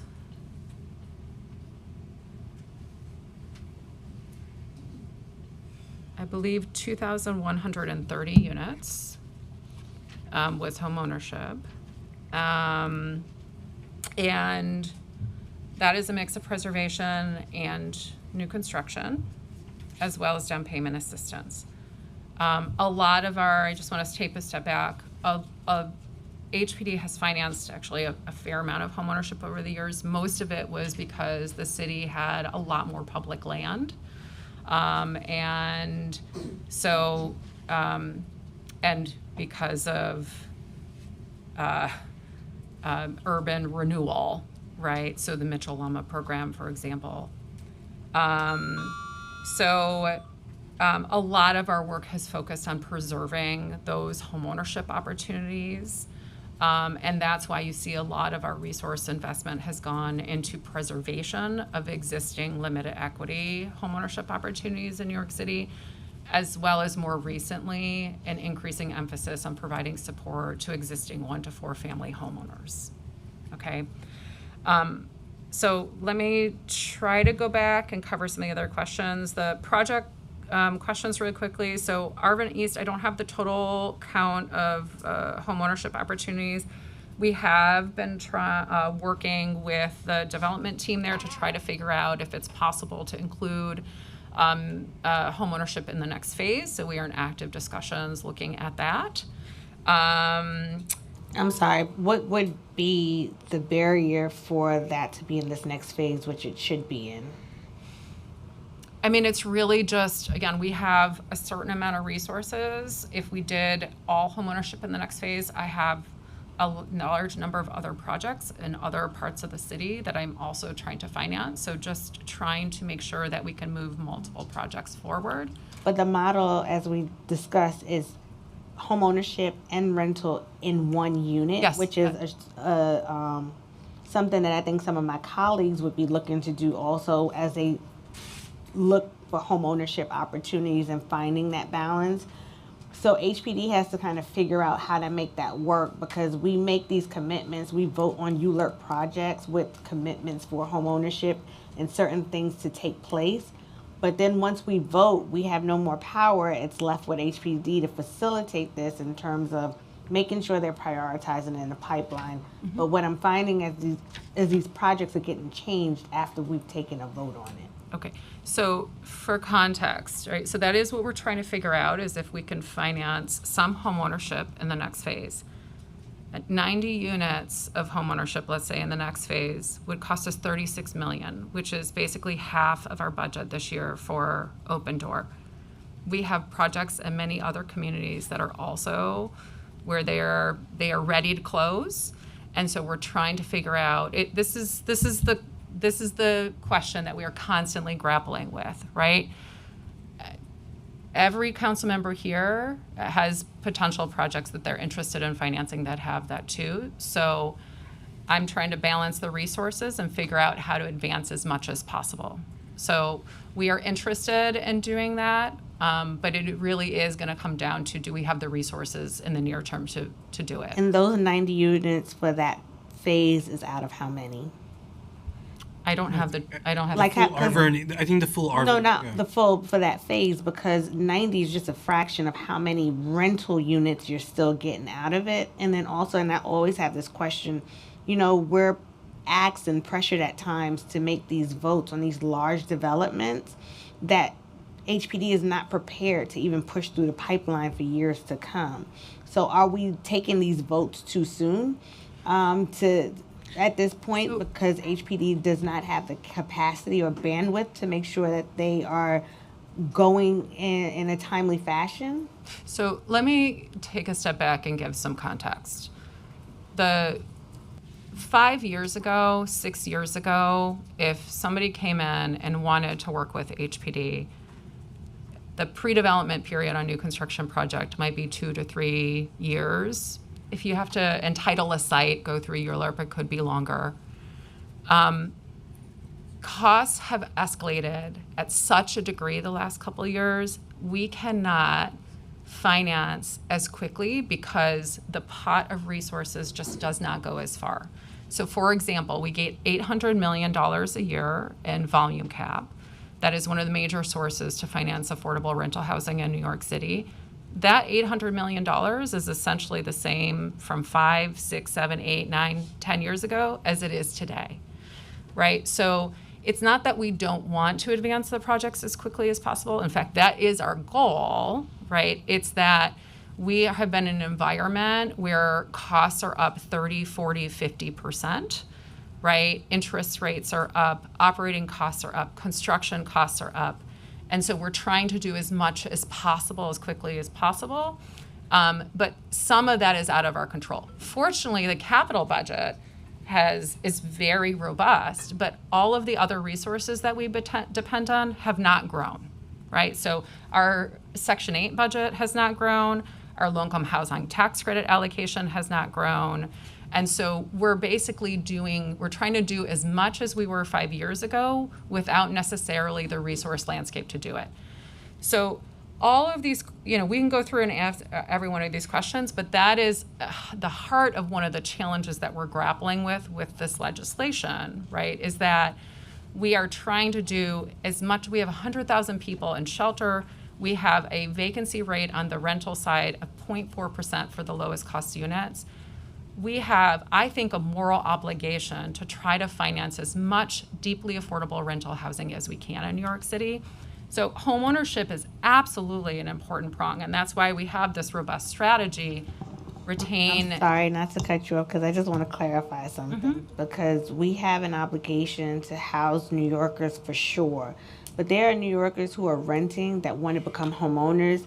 There are New Yorkers in shelter that are city workers that have the bandwidth and would like to be homeowners, that if we were creating these opportunities, these avenues, they would take advantage of. So it's important to not just look at one avenue for New Yorkers, but to really look at it and create opportunities for New Yorkers to create generational wealth as well. We agree. And I know you all say this, and you've said this in past hearings, and I just really can't stand for it, because that's saying that there's no New Yorker here or that's viewing that wants to be a homeowner, and that's not true. No, that's not what we're saying. We agree with you. I think the question is, like, what HPD has a certain resource pot, and the needs are extremely robust on the rental housing side, right? We know there are a lot of people that are unhoused today, and we know there are a lot of people that are in housing today where the conditions are not great, right? So the question isn't, do we not do it? It's right, how do we address the really urgent needs while also trying to provide these other opportunities? So go ahead. And I'm going to move into I think we agree strategically it's not one or the other, it's do both.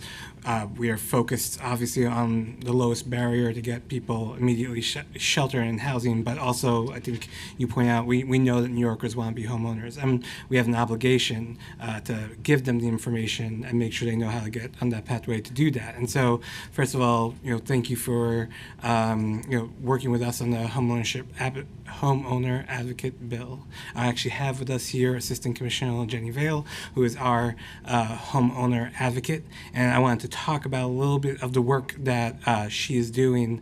You had mentioned what resources we have to help and assist homeowners. We've already talked through the homeowner help desk and the work that they're going to do through the 5 boroughs, but in addition to that, HPD is currently launching a new set of new home ownership information classes that works in tandem and parallel to that work. Owning a home in NYC specifically for home ownership, for homeowners or prospective homeowners. This is in addition to working and expanding the work of the 20 homeownership counselors funded by HUD and continuing to get education and out to the 60 or so housing ambassadors in and around New York City. I know we have at least one in your district, and I think we've been talking to them about working more to get information that they may need, and we'll continue to connect them with the Office of the Homeowner Advocate to make sure we're doing robust programming there. The other thing that I think is important to note is that when we work with homeowners, it's not only through HPD, so whether it's Department of Finance, DEP, it's not a siloed approach. We are constantly talking as agencies together. How do we triage the issues that come up? How do we get information out to be prospective about that? I think on the displacement side, the issue of New Yorkers not being able to grow and live in the neighborhoods that many of them help build is something that drives everyone to work every day here at HPD. I always point to the fact, and we've talked about this at the housing vacancy survey, that rent stabilization is probably one of the most critical tools that we've had to make sure that we're maintaining neighborhood cohesion and economic diversity. That's something that in a city that's 2/3 rental was a big priority to make sure that we're defending. The changes to the 2019 rent stabilization law further advance the protections there. And as we continue to create stability there, to your point, can't just do one or the other. It gives us the opportunity and the space to think about how do we help those who want to continue the pathway. So you have people who have starter homes looking to build into larger homes, and you have people looking for starter homes. And there's a number of ways that we can do that with HPD, but as the Deputy Commissioner said, part of this is outside HPD's purview. We can provide the down payment assistance, but if interest rates are stubbornly high, it's hard for them to get the end loans to be able to move into that space. We can help prepare them, we can help create more housing, but we need to really give them the tools to be ready when the market piece is there, and that's where we come down to down payment assistance, which is a fraction of the cost of creating new housing, happens in a slower timeline, and can be activated faster and help people now, especially when you're talking about trying to align to outside market forces that change. You need the fastest and swiftest tool to be able to put them in a position to get into home ownership.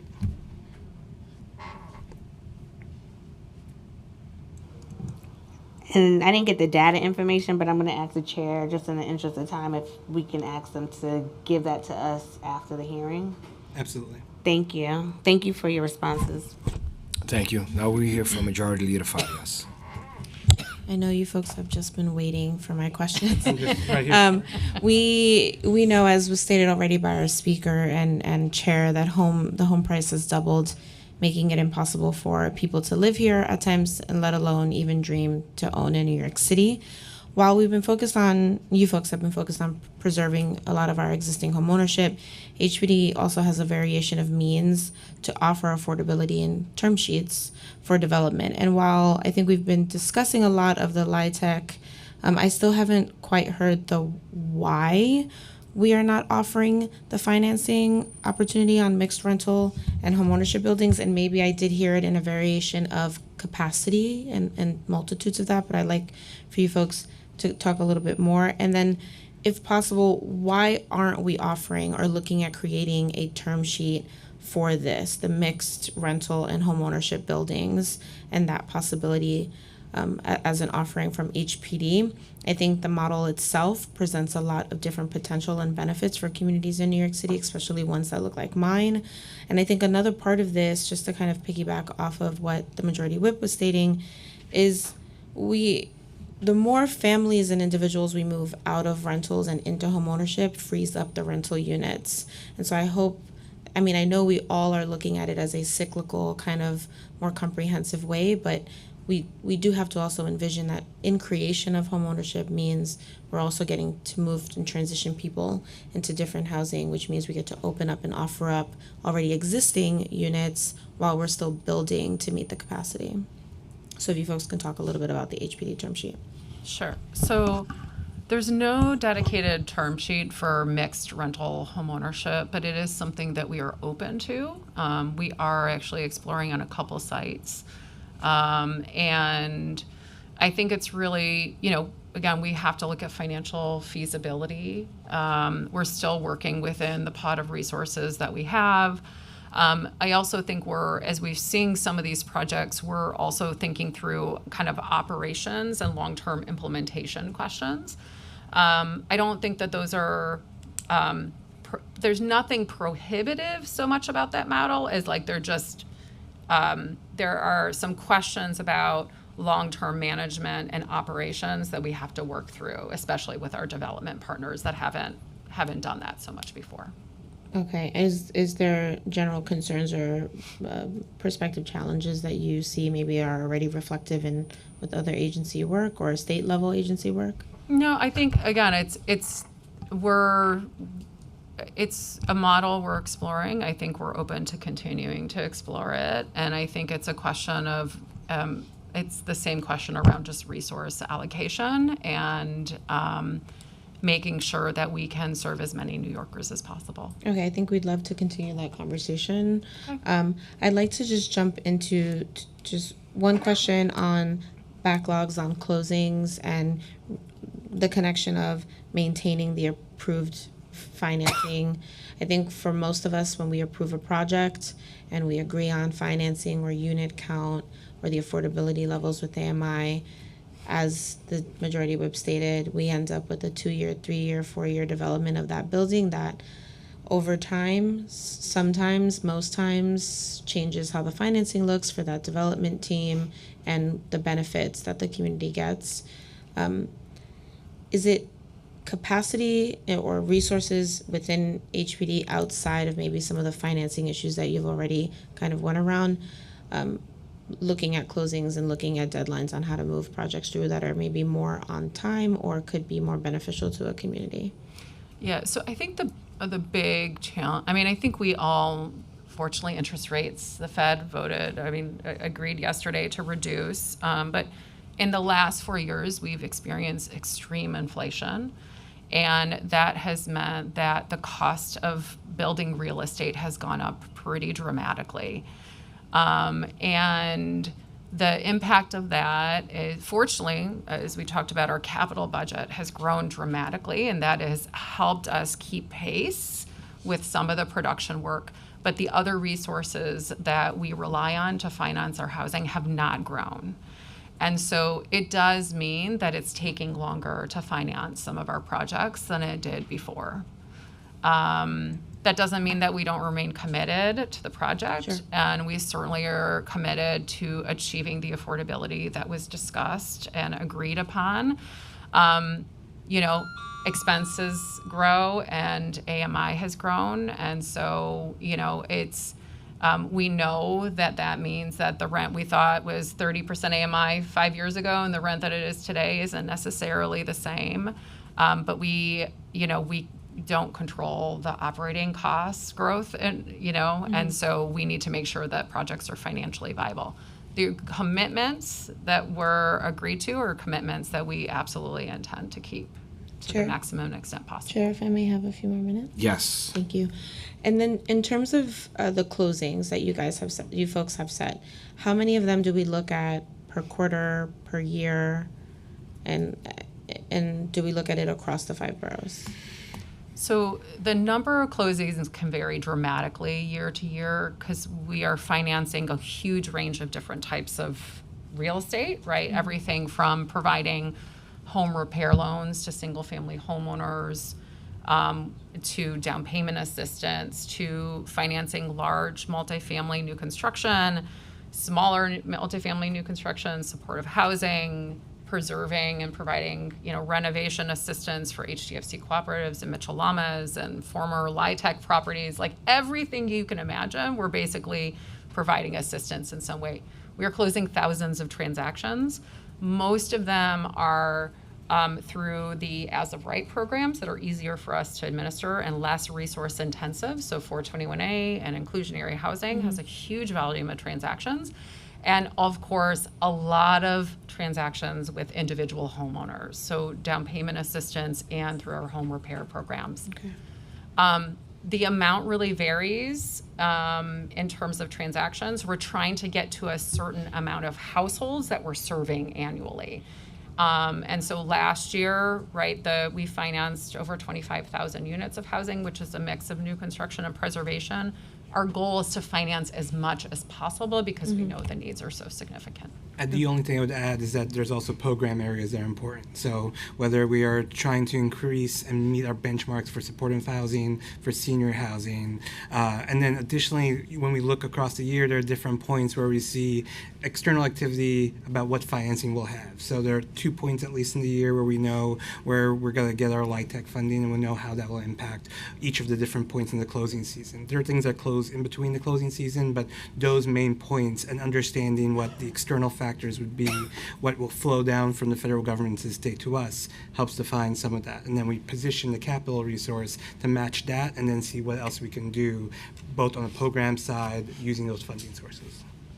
Okay, and then I just have a last quick question around the support around Mitchell Llamas and cooperatives and the preservation efforts. I'd like to hear any thoughts about working with DHCR at the state and how any challenges presented by their management, or in my opinion for some of my properties in my district, mismanagement of them, and how it's impacting the folks that we've over decades attempted to help them create generational wealth and be homeowners in our communities that are now seeing massive increases, and or potentially even the council has now seen a Mitchell Llama have to move out of the Mitchell Llama program because of that mismanagement. And I wonder how that impacts your work and the preservation efforts that you folks have. Yeah, I mean, this is the issues facing existing buildings have been really significant the last couple of years. I mean, we say there's been cost increase, and that's increased the cost of real estate construction. But when you're talking about an existing building, you can't, raising rents has different implications, right? Or raising maintenance has different implications. There's people living there today, not people that are choosing to move into a place. And so we are as equally concerned as you are about making sure that we are doing everything we can to ensure good housing quality within that housing, and it can stay as affordable as possible. We have been working and talking a lot with the state recently, particularly about Mitchell Llamas, and if there are ways that, things that we could do, additional resources that we might be able to bring to bear in order to help make sure that those properties remain in good condition. I would just go ahead. So to get down to some of the specific items, so Mitchell Llamas are actually a place where we use a pretty significant portion of our Section 8, our federal housing vouchers, to make sure we're stabilizing people. I think we have at least 5,500 vouchers in Mitchell Llamas, and we continue to do that work. It's part of that stability work where we're using vouchers. We're also actively using the SCREE program as we see maintenance increases that may have to come up. I mean, from HPD's perspective, we have about 96 developments, 47,000 units. It's a big part of the work we did last year. I think Kim had mentioned we spent around $97 million. I think we've spent somewhere around $760 million since 2014 just stabilizing the Mitchell Llama stock. So we're looking at a couple of things. There are powers that the state has that we don't have. There are things that we can do on the local level. Everything from what the taxes are in a building, to the use of housing vouchers, to the reliability and the consistency of maintenance to meet the accelerating costs. We're trying to map this out into a strategy and work smart, because we have resources and we have to make sure we're using this in a smart way. Yeah. I would just say, if there are particular issues that you're seeing, please reach out to us. Yes. Okay, good. All right. Yes. He knows already? Okay, I was going to good. say, I don't need to give you folks my list again. Yes. You Okay, folks good. have my list. All right. I appreciate the responses. I think that there's, because of the jurisdictional capacities that we have, and I think we've kind of left that gap to each of our, the state doing their thing, the city doing our thing, have left families at high risk of losing their homes. And at the end of the day, these Mitchells, whether they're run by DCHR or they're run by us, they are within the city. And I think it's really critical for us to have a larger hand and at least the oversight that the state is doing, or the lack thereof that they are doing, in looking at the HOAs, the boards, the management properties that are not actually putting in place the standards that need to be practiced by a lot of these properties, and are putting our families at risk of losing their homes. So we will continue the conversation on the properties I have in my district, but there is a larger conversation that needs to happen between the city and the state as we continue discussing home ownership and preservation of home ownership. Thank you, Chair, and thank you, folks. I agree. Thank you. All right, thank you. Just want to recognize Councilwoman Deputy Speaker Major Ayala. I have a couple of follow-up questions regarding the TIL program. Do we know what the existing number of buildings that never transitioned, that are kind of stuck in that, in that space is? Mm-hmm. Yeah, so we have financed, I believe, 56 buildings since we launched the Affordable Neighborhood Cooperative Program in 2012, and we have 71 left in city ownership. 71 left. That we are working to finance. And that is one of our biggest priorities when it comes to new affordable home ownership. We actually this year made some program modifications. We, I think, engaged with a number of council members on this that have buildings in their district around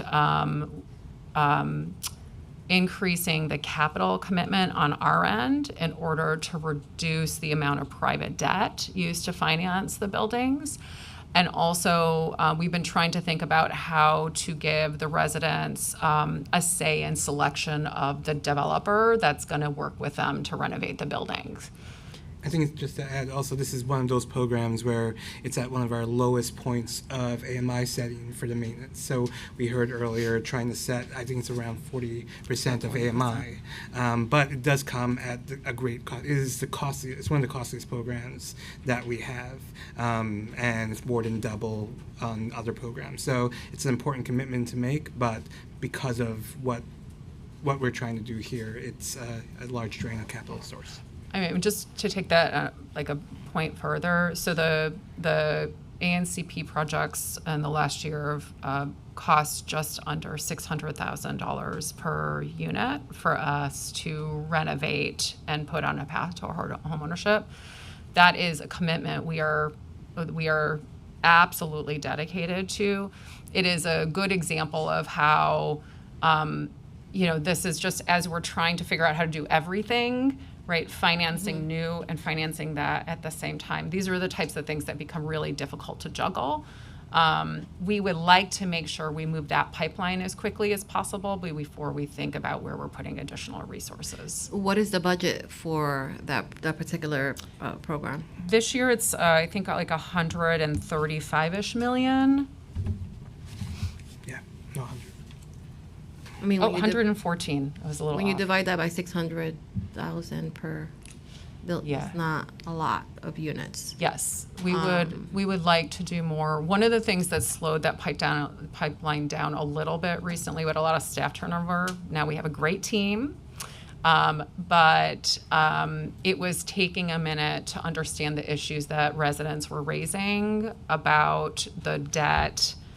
Some of the reluctance to move. And I know there's a lot of concerns given how long it's taken. I am not going to dismiss that, right? Because it has been a long time since they entered city ownership. But making sure that they felt like they were working with partners they could rely on. And that's where, like, we've been testing out this model where the residents have a choice of developer. And so that slowed down some of the projects a little bit, but we've tested it now and we feel like there's a good approach there and we're ready to move forward. So is there like a 5-year plan, a 10-year plan to? Oh, no, 5 year, 5 year. We want absolutely to finance these projects within 5 years. Yeah. Okay. All right. I mean, I love the CLT model. The council's been working really hard to create, more CLTs throughout the city, and I think that there's also an opportunity for those buildings, if engaged appropriately, right, to have a conversation about maybe also, entering the CLT. I think it offers a lot of protection. I recently was looking at units for sale, and ran across an HDFC building where the unit was being, I think it was being sold for upwards of $700,000. Yeah. That shouldn't be happening because these are not profit-bearing opportunities, right? These are they're limited equity homes, which means that it's a balance of long-term affordability with profit, right, for the shareholder. If there's not some value, then what's the value of homeownership if you don't derive some benefit? I mean, if you buy it for $250, you shouldn't be selling it for $700. So That's why I like and I support the CLT model, because whatever the purchase price is whatever you're going to get on the if you want to buy out, and it ensures that the model is protected in the way that it was intended. Because what we've seen is there's been a lot of turnover in these buildings, and people have either decided to sublet or sell outright and then buy elsewhere, and then we have folks of a higher income moving into these spaces, and that's not why the program was created. I whether through CLT or otherwise, even in our own regulatory agreements, like over the years, we've learned how to respond to issues that we've seen. And in our own regulatory agreements, we've continued to refine and make tighter and tie it more closely to the promise of affordability and the intention and goals. So especially now as we work with buildings, whether through new or refinancing and preservation work, most of those limitations are more closely hewn to the AMIs that we're trying to commit. So you see less of that in the newer in the buildings with newer regulatory agreements. Yeah, I mean, I just think that if the CLT, Cooper Square is already there, we could learn from some of their best practices, and utilize some of that data to help support the not only the redevelopment but the preservation of the TIL buildings that are still left on the pipeline. Yeah, one of the areas where we're absolutely excited to have new partners coming to the table. A lot of the CLT groups are newer in this space, and we need as many partners as we can to do the work that we have. One of the things that I think we're most excited about is on homeownership projects, that you have another group there that can help provide ongoing support over time, ensure that the co-op is complying with the regulations, but also provide the technical and financial support if necessary. So we also agree that there's some real benefit there. Absolutely. And then finally, I'm sorry, Chair, I'm looking at the Home First webpage. Yep.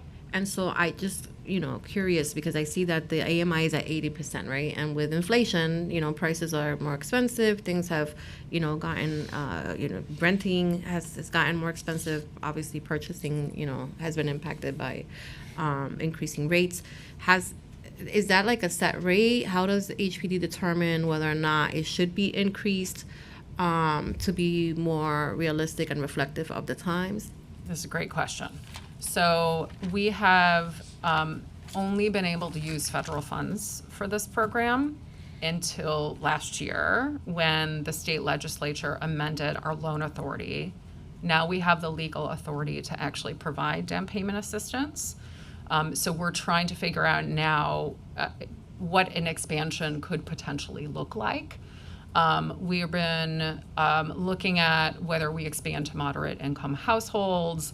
As I mentioned earlier, there are parts of the city where the HUD imposed purchase price limits actually do restrict an ability to buy in that household, even if you had the resources to be able to do it.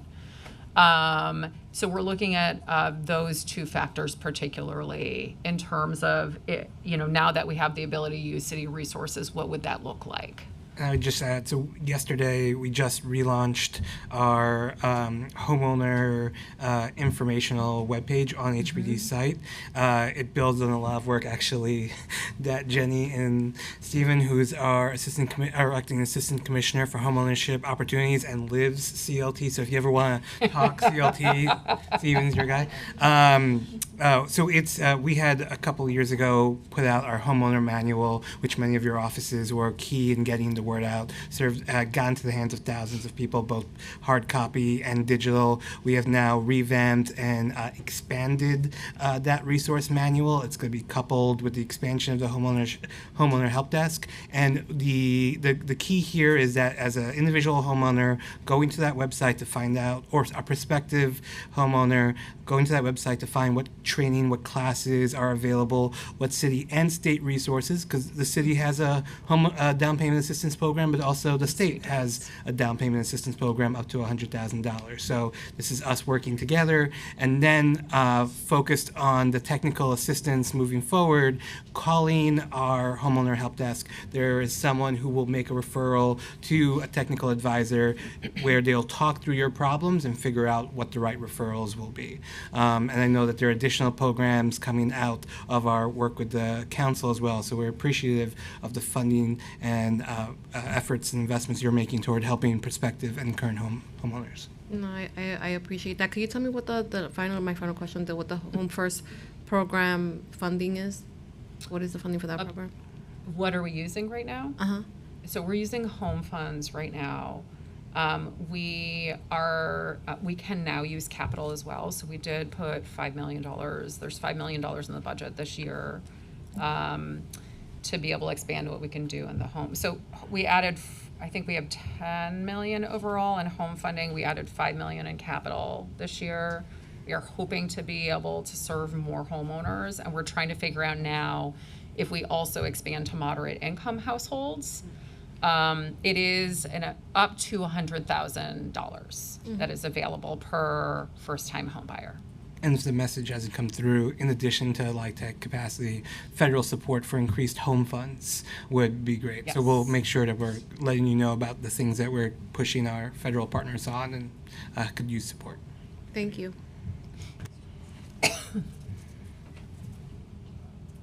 All right, we're gonna allow Councilmember Sabina Brooke Powers to ask the last question. My last question. I promise. So, my understanding is there's federal funding through HUD that trickles down from the state to the city. Can you just tell us how much money the city received and how much of that has been used to create homeownership opportunities? So that was a part of the money we used for we're looking to use for Ocean Crest. So I just would like to know how much the city has received, how much of it has been committed already out of that pot. Okay, so we use home funds to federal funds to fund our down payment assistance, and I think we have 10 million in home funds this year, which is an increase, but folks are double checking. Okay, so it was an increase that in home funds at the local level. There's only so much home that New York City gets, and so we also use it to build senior housing in New York City. In fact, that's one of the major sources for our senior affordable rental assistance program. Those are the two main uses. Is that the same pot we're talking about? Because this is specific. My understanding it was for home ownership. Right. I think it's the AHOP, the state AHOP program. Right? So on the federal level, we're using home. That's for down payment assistance. We don't use it to finance real estate. We finance homeowners, right, through the down payment assistance program. At the state level, there are two main sources that we are using today in projects, and this may be what you're thinking of. There's the Affordable Homeownership Opportunities Program, which is $400 million at the state level. We expect a portion of that to be allocated in New York City to support particularly open door projects. And then in addition to that, there's the AHC funds, the Affordable Homeownership Corporation, which provides assistance to home buyers depending on their income, and also helps us support our affordable neighborhood cooperative program projects. So those are the two programs where most of that state money is flowing in. The state also, as Ahmed mentioned, has a down payment assistance program. We separately administer ours and theirs, and so those are the main sources. And all the money is being used up. Yes, there is. We would welcome additional state resources and federal resources. We could use more. Thank you. All right, thank you very much. I want to thank you both for your testimony, and there's some follow-ups on some of the questions that you did agree to follow up. We're gonna begin with our public testimony, so we'll allow the panel to exit, and then the council will bring up the first three members for public testimony. I didn't even see.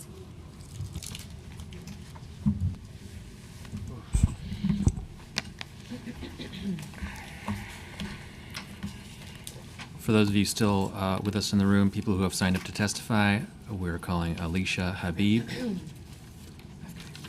Jamie Smar, Brendan Cheney,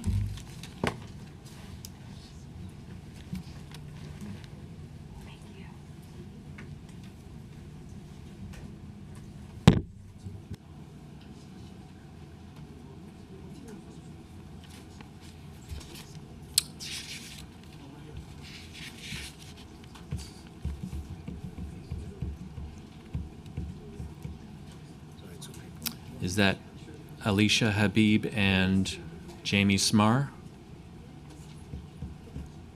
Are you Jamie Smar or Brendan Cheney? Jamie Smar's not here. Do we have Anthony Coker?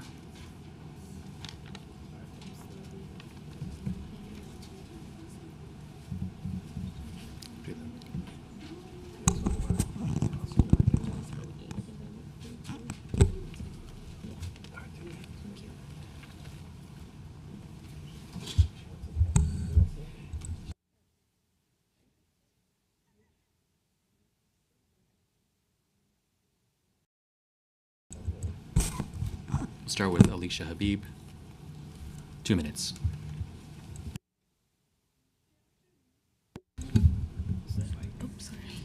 Good afternoon. I'm Alicia Habib. I want to thank the Land Use Chair, Rafael Salamanca Jr., and the rest of the committee for the opportunity to speak. Thank you.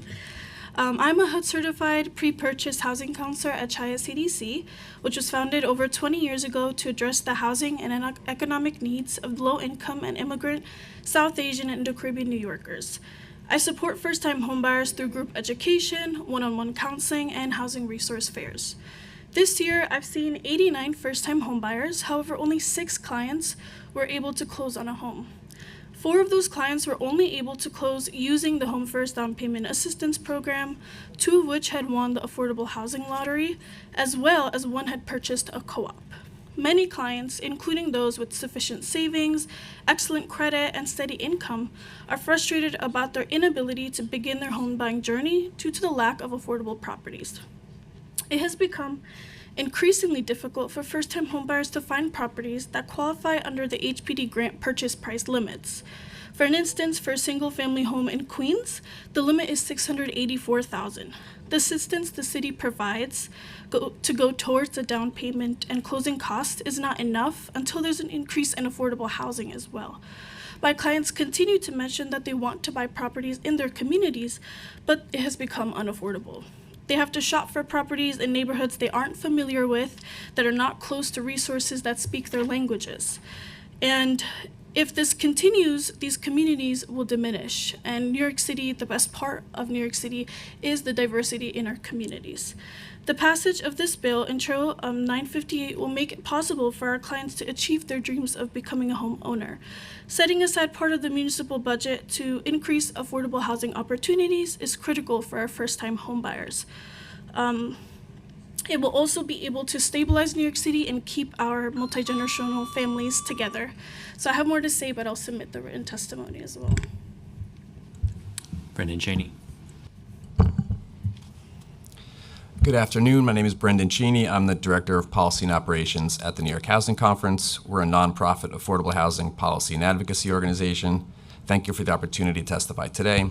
So I've submitted my full testimony, but I'll summarize here. First, we want to thank Speaker Adams for her leadership on affordable and fair housing, including her work on the Fair Housing Framework, adding resources for affordable housing, including an additional $2 billion in this year's budget, advocacy around the expansion of city HEPs, and a focus on affordable homeownership. We applaud the focus on affordable homeownership. We have a history of housing discrimination in the city and nationally, which has led to a racial homeownership gap where white New Yorkers' homeownership rate is 41%, for Black New Yorkers it's 27%, and for Latino New Yorkers it's 17%.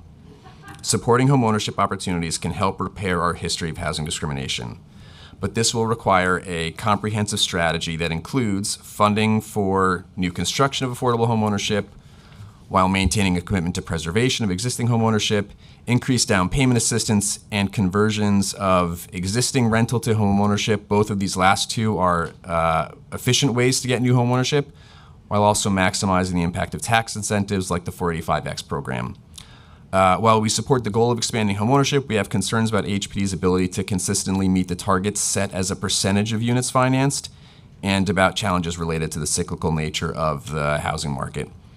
Housing supply available for down payment assistance, interest rates, lending practices, and projects in the pipeline for new construction and conversions will vary greatly year to year. While the bill calls for an average over 5 years, housing cycles still make it a challenge to meet percentage goals. We're also concerned about HPD's significant pipeline of projects already waiting years for financing, including both rental and homeownership projects.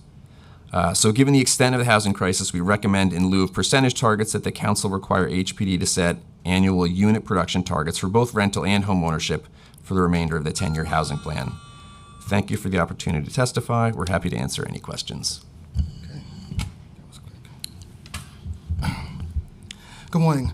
My name is Anthony Coker, and I'm a homeownership program manager at Neighbors Helping Neighbors, a HUD-approved housing counseling agency in Brooklyn that promotes racial justice while empowering low and moderate income New Yorkers to fight for, secure, and maintain quality housing and build financial assets. I'm testifying on behalf of NHN and our parent organization, Fifth Avenue Committee. Affordable homeownership is a critical component of our strategy to ensure long-term housing stability and economic equity within New York City. As you know, recent data indicates that only 3% of new units funded by the Department of Housing Preservation and Development have been dedicated to homeownership since 2014. As a result, a critical tool to address the racial wealth gap and to stabilize communities across New York City is left untapped. House flippers and corporate investors are increasingly taking what little supply remains of affordable purchase options for low and moderate income New Yorkers. And of course, mortgage interest rates have also negatively impacted low and moderate income residents' ability to purchase starter homes and climb the economic ladder. As a housing counselor for the past 8 years, I've seen that this dream is still shared by many Black and brown New Yorkers, and there is a pressing need to enhance support for these first-time home buyers to help them overcome financial barriers to purchasing their own homes. In our survey of NYCHA residents, 98% identified homeownership as a goal. We don't live in a city of tenants and owners. We share similar goals. Fifth Avenue Committee supports the proposed legislation to increase HPD's support for homeownership to 6% in the coming years, but that must not come at the expense of funding the pipeline of existing affordable housing projects, many of which have been waiting 4 years for necessary subsidy to be built or renovated. Fifth Avenue Committee, through its housing development projects, is aligned with the city's goal of increasing access to affordable housing for low and moderate income residents. Through our projects, we have created 1,400 units of affordable homes and have an additional 2,000 homes for LMI New Yorkers in our pipeline. That 2,000 unit pipeline includes over 60 units for first-time homebuyers, but more support is needed. To further underscore the needs to fully fund the existing pipeline and the requisite HPD staff needed to advance it, FAC was recently told by HPD that they couldn't assign a project manager for a substantial rehab project for at least 18 months. An increase in affordable homeownership will help working families build long-term wealth, create stable communities, and build economic resilience. Homeownership creates the stability that children need for academic success, and it greatly reduces household stress where children again can be impacted. Owning a home can create a financial buffer against economic downturns in a city like ours, with high living costs and economic fluctuations. Any increase in funding, coupled with the work of nonprofit community, will help communities of color remain in place, which should be a key objective for our city. We urge City Council to pass this legislation so that more families can realize the benefit of homeownership while ensuring the existing pipeline of affordable projects at HPD is fully funded in a timely fashion.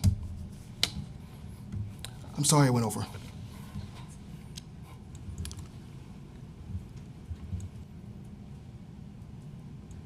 Thank you. We will next call Margie Brown, and I have a card for Jamie Smar. Jamie Smar. And for anyone else from the public in this room who wishes to testify, please see a sergeant at arms and complete and submit a speaker card. Yes, I do.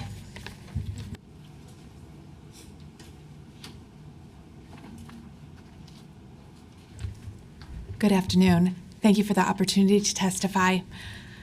My name is Margie Brown. I'm Executive Director of UHAB. Over the last 50 years, UHAB has empowered low and moderate income residents to take control of their housing and become homeowners in the buildings where they already live. As firsthand witnesses to the transformative power of homeownership to revitalize neighborhoods and stabilize lives, UHAB is thrilled to see the Council's interest in bolstering the city's homeownership. Specifically, we support a focus on preservation and the inclusion of low-income New Yorkers in the homeownership plan. Preservation is the most cost-effective way to create and sustain homeownership on a large scale and is also the most impactful approach, reaching deeper levels of affordability and ensuring that low-income New Yorkers have access to the security, empowerment, and intergenerational wealth building that homeownership provides. The city's aging and distressed housing stock is a crisis and an opportunity. By investing in homeownership through preservation, we create a pathway for tenants in distressed rental buildings to reclaim their housing as permanently affordable quality homes. Households living in these conditions are overwhelmingly low-income people of color, systematically excluded from traditional homeownership opportunities. Transforming substandard housing into quality housing and housing security into homeownership for the communities most in need accomplishes so many of our shared housing goals and achieves housing justice like few other homeownership models do. Over the last 2 years, UHAB has received outreach from over 100 tenant associations across the city who are interested in purchasing their rental buildings and transforming them into cooperative homeownership. Increasingly, we are also hearing from building owners looking to offload failing or unprofitable rental housing through tenant purchases. The collapse of the Signature Bank portfolio has... Thank you for the opportunity to testify. I do just quickly want to say that investment in the city's existing affordable homeownership, specifically low-income cooperatives, is another key component of ensuring that we're expanding homeownership opportunities and not losing existing homeownership as fast as we're creating new. Thank you so much. I encourage you to read the rest. Thank you. Thank you. And with that, we will now turn to remote testimony. We will hear from, in this order, Matthew Dunbar, who will be followed by Jamie Smar, then Moses Gates, Kevin Wolf, and Yoseline Janau Estrella. Sorry if I've mispronounced that. And once again, anyone in this room who wishes to testify in person from the public, please see a sergeant and submit a speaker card. Matthew Dunbar. You may begin.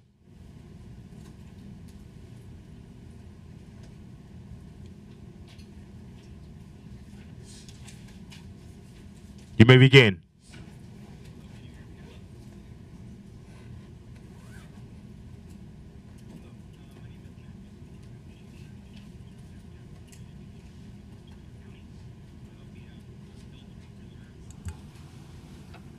Matthew Dunbar, if you can hear me, you need to accept the unmute request in order to testify.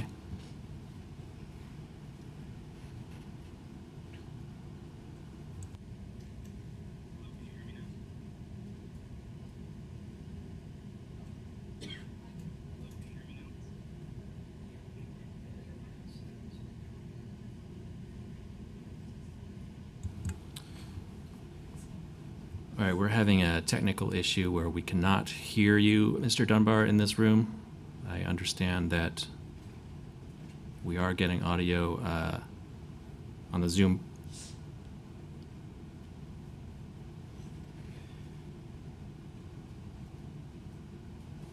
Mr. Dunbar, we're going to come back to you. We're going to try Jamie Smar next.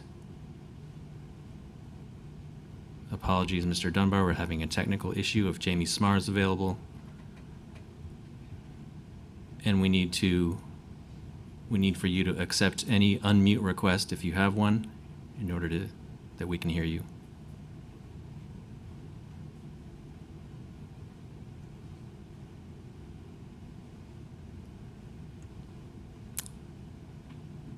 Can you say something so that we can see if we can hear you in here? Okay, we also cannot hear Jamie Smar, if that's Jamie Smar. Please stand by.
This is Chief Sergeant at Arms Rafael Perez on the Zoom. Could the host please check if they can hear us?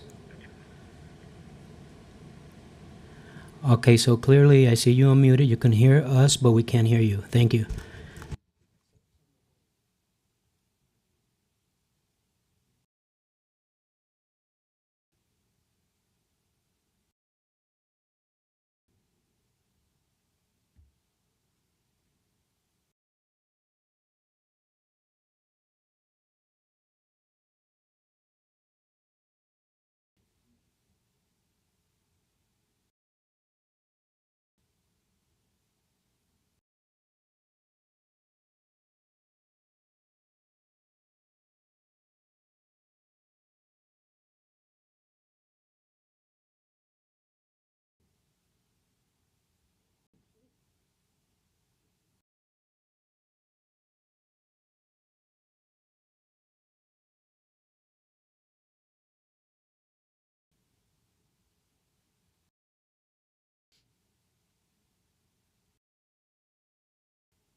Where's the iPads?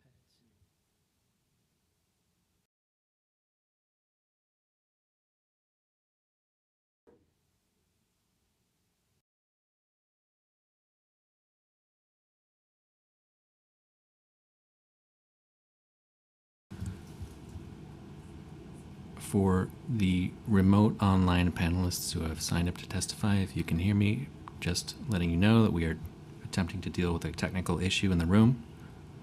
Please stand by, and we appreciate your patience.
You need me to test?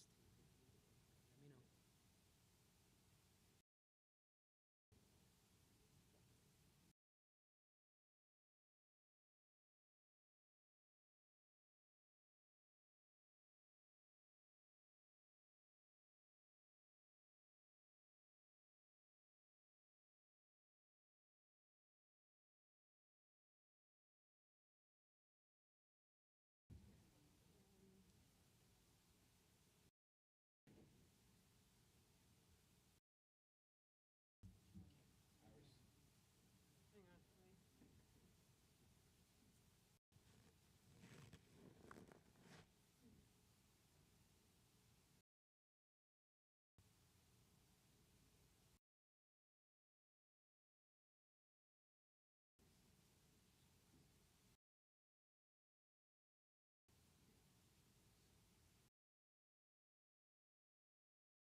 Are you able to hear it on the computer?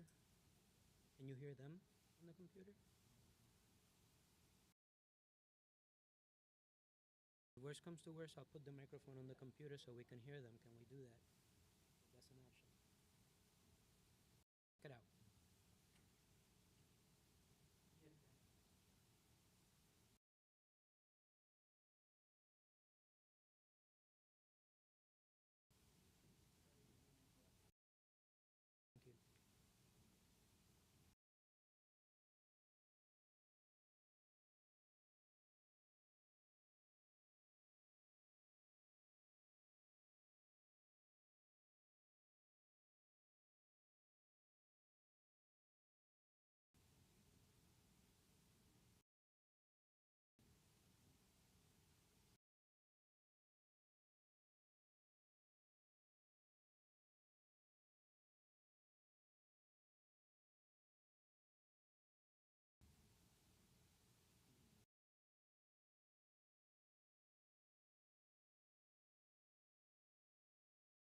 Can the host please confirm that they're hearing us?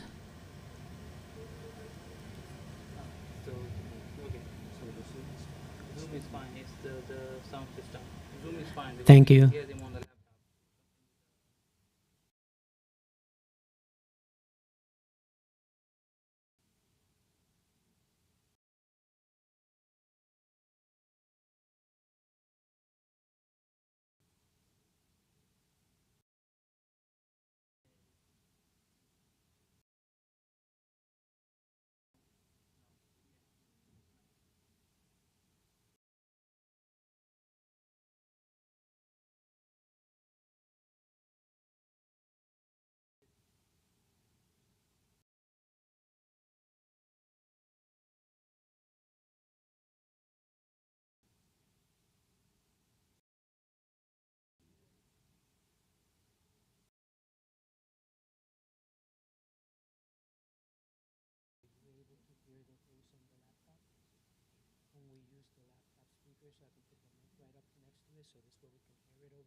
Can the host please confirm that you're hearing us?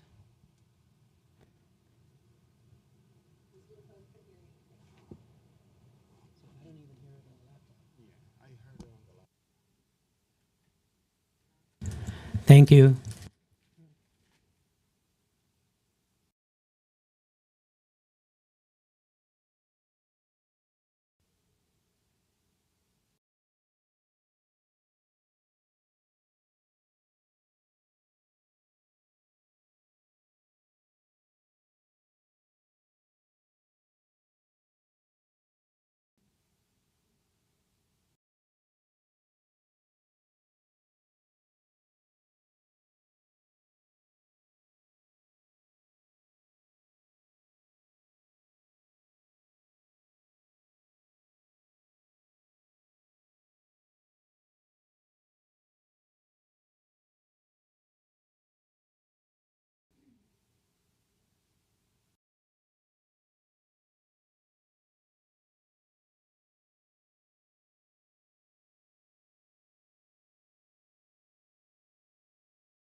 host please confirm that they're hearing me?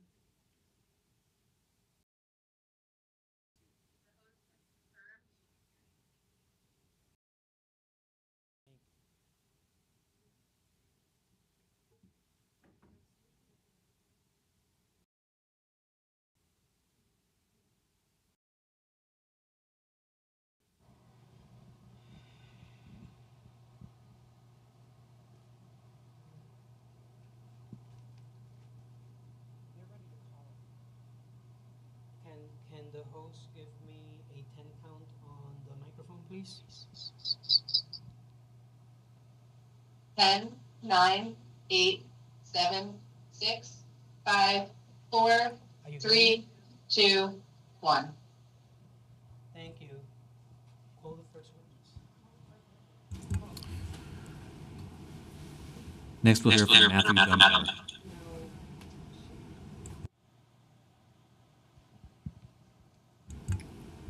Mr. Dunbar, can you hear us? Hello, can you hear me now? Yes. Yes. Wonderful.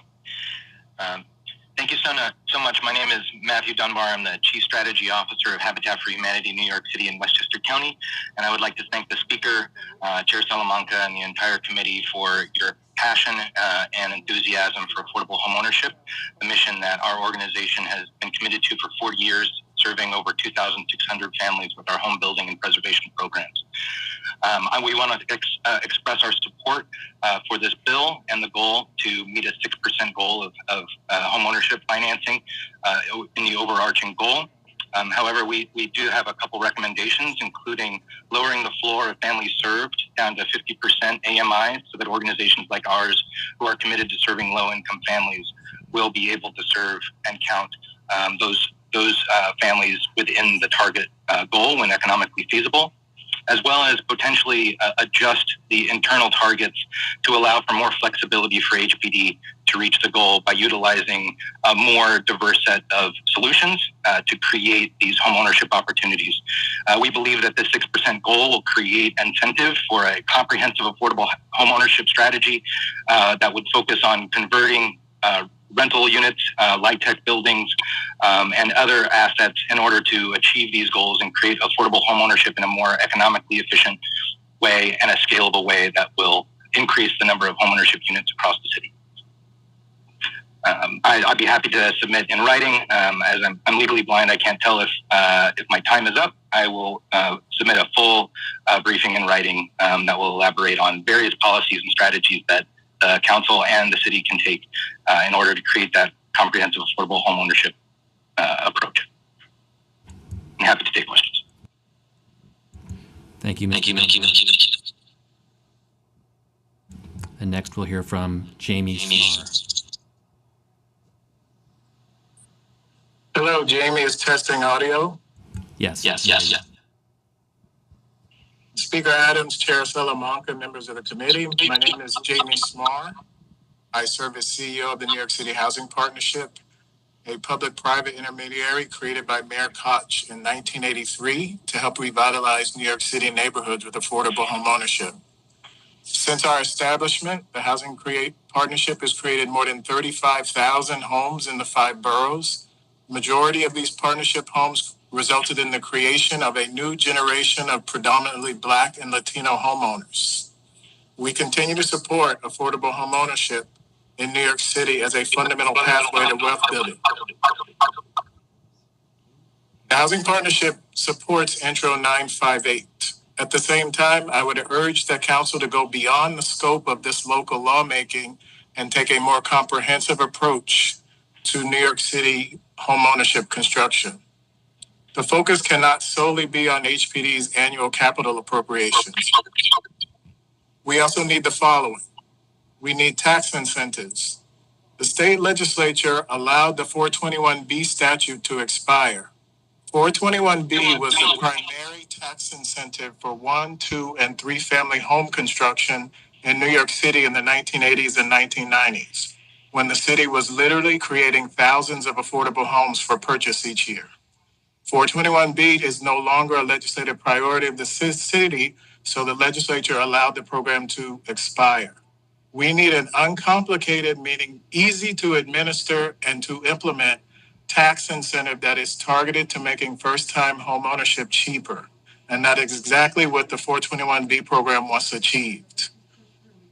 Second, affordable new home construction is expensive and requires cheap available land. Greater attention needs to be paid to making city and state-owned lands available for homeownership production. City-owned lands, and here I also include NYCHA and Department of Education. Time has expired. The balance of my testimony I've submitted to you for your consideration, and thank you very much for your time. Thank you, Mr.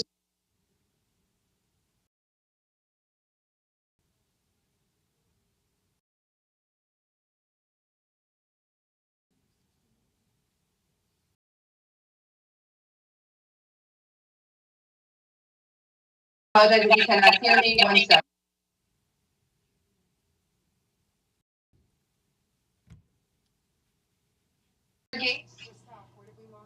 You can go ahead. Mr. Gates, please go ahead and feel free to give your testimony. Thank you very much. Okay, thank you. My name is Moses Gates. I'm Vice President of Housing and Neighborhood Planning at Regional Plan Association. We're a nonprofit, non-governmental civic group dedicated to furthering affordable housing, the environment and energy policy and transportation in the tri-state region. I want to express my support for this introduction and note a few points about home ownership and the need for affordable home ownership in New York City. We hear a lot about our 1.4% vacancy rate here in New York. The home ownership vacancy rate is also at its lowest point ever, 0.77%, lowest since we've started the housing and vacancy survey. And so the need, it has never been greater. And I wanted to point out a few things about limited equity programs, which are a wonderful balance between making sure that homeownership stays affordable and still allowing households to build wealth. In 80% of AMI, after 30 years, an 80% AMI household owning a two-bedroom apartment under a pretty conservative underwriting scenario would get about $440,000 in equity in year one dollars, while still maintaining that apartment is affordable to 80% AMI folks going through the future. So I encourage the council to focus on the provision of limited equity opportunities. It's wonderful that down payment assistance is such a focus of HPD, but in order for down payment assistance to work, production and housing production needs to come along also. We can do that by passing City of Yes, with its focus on smaller buildings, more likely to become naturally occurring cooperative, affordable cooperatives and condominiums. We can do it by revamping the 485X tax incentive, by making it based on sales price and not assessed value, which gives the developers more certainty that they'll obtain it. And we can do it by more of a focus. Time has expired. In our process, such as by LIHTC conversions and other new programs. Affordable home ownership is one of the big successes. As our last panelist testified, Thank you, Mr. Gates. Your time is up. Please feel free to submit the rest of your testimony to landusetestimony@council.nyc.gov. Okay, thank you very much. And next we will hear from Kevin Wolf. Good afternoon. Can everyone hear me? Great. Good afternoon. Thank you, Mr. Wolf. Thank you. Great. Good afternoon. My name is Kevin Wolf. I am the Deputy Director for Advocacy and Public Affairs at the Center for New York City Neighborhoods. I first of all would like to thank Speaker Adams, as well as Chair Rafael Salamanca for holding this hearing today. And I would also like to just acknowledge the leadership, Speaker Adams, that you've had on questions of homeownership, whether it be the estate planning initiative that you pushed forward, as well as supporting the the work that we do with foreclosure prevention. And now this hearing today in new homeownership creation is extremely important. I did want to we have a full testimony that we're going to be submitting, but I wanted to highlight two things. First of all, you've heard today from HPD how hard it is to develop new affordable homeownership, but that is precisely why we need the targets that you've outlined in Intro 958. We're hoping that these targets can spur the capacity for new development and new tools in New York City's homeownership market and our ecosystem. But given that it is hard, without these targets, we'll just continue to do what we've been doing up until this date. The second, and of course, Moses, he laid out, in detail the numbers, and he's really an expert on that. So I'm not going to go through that, but I did want to just say for the second item, we are working on at the center, Black homeownership and the widening racial wealth gap and homeownership disparities in New York City. And so this new legislation is a part of a strategy to increase pathways for renters to become homeowners by increasing capital spending for homeownership construction, by promoting new policies to create homeownership units at the city level. And then finally, as HPD has mentioned, by making sure that existing homeowners can stay in their homes through the Home Fix program, through your support at the City Council for foreclosure prevention work, and providing housing counseling and legal services to avoid scams. Without further ado, I will turn it back over and submit the balance of my testimony to the committee. Thank you, Mr. Wolf. Once again, you can submit your testimony to landusetestimony@council.nyc.gov. And next we will hear from Ms. Estrella. I apologize if I mispronounced your last name. Time starts. Thank you. Creating affordable homeownership for low to moderate income renters and developing homeownership opportunities are not mutually exclusive. They can work hand in hand. Thank you to the council, and thank you for Speaker Adams for your leadership, and Chairman Salamanca and the entire council for thinking this through and for providing these strategies that New York City can offer comprehensive approach to housing stability. My name is Jocelyn Henao Estrella, and I'm the Executive Director of the Tiny but Mighty NHS of Queens. Every year we serve over 8,000 of our vecinos, of our neighbors, with the tools that they need to provide for affordable homeownership opportunities, rental counseling, and for them to stay in their homes. We are truly supportive of this legislation, and this is going to go ahead and it's going to create, it's going to build a generational wealth for our communities. The lack of affordable homeownership options really truly hampers our neighbors. Our NHS of Queens mortgage-ready clients wait sometimes even 2 years for suitable properties. And often they are frequently higher than anticipated. This shortage forces our neighbors to move out of New York City and even out of the state. And the creation of affordable homeownership is crucial in creating our and keeping our communities and allowing our neighbors to stay and thrive in New York City. Over the last 2 years, I will have to share that our first-time home buyers, just in our small but tiny organization, have built collectively a $2.5 million in equity. These achievements. Time has expired. Thank you. Thank you.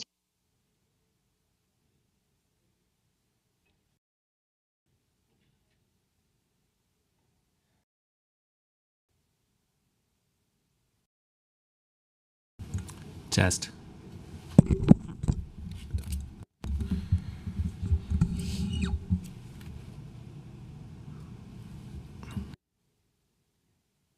All right, so before we adjourn, I want to announce that all LU's items on today's agenda were adopted. Thank you, Speaker Adams, my colleagues, council, and staff members, and members of the public for participating in today's hearing. This meeting is hereby adjourned.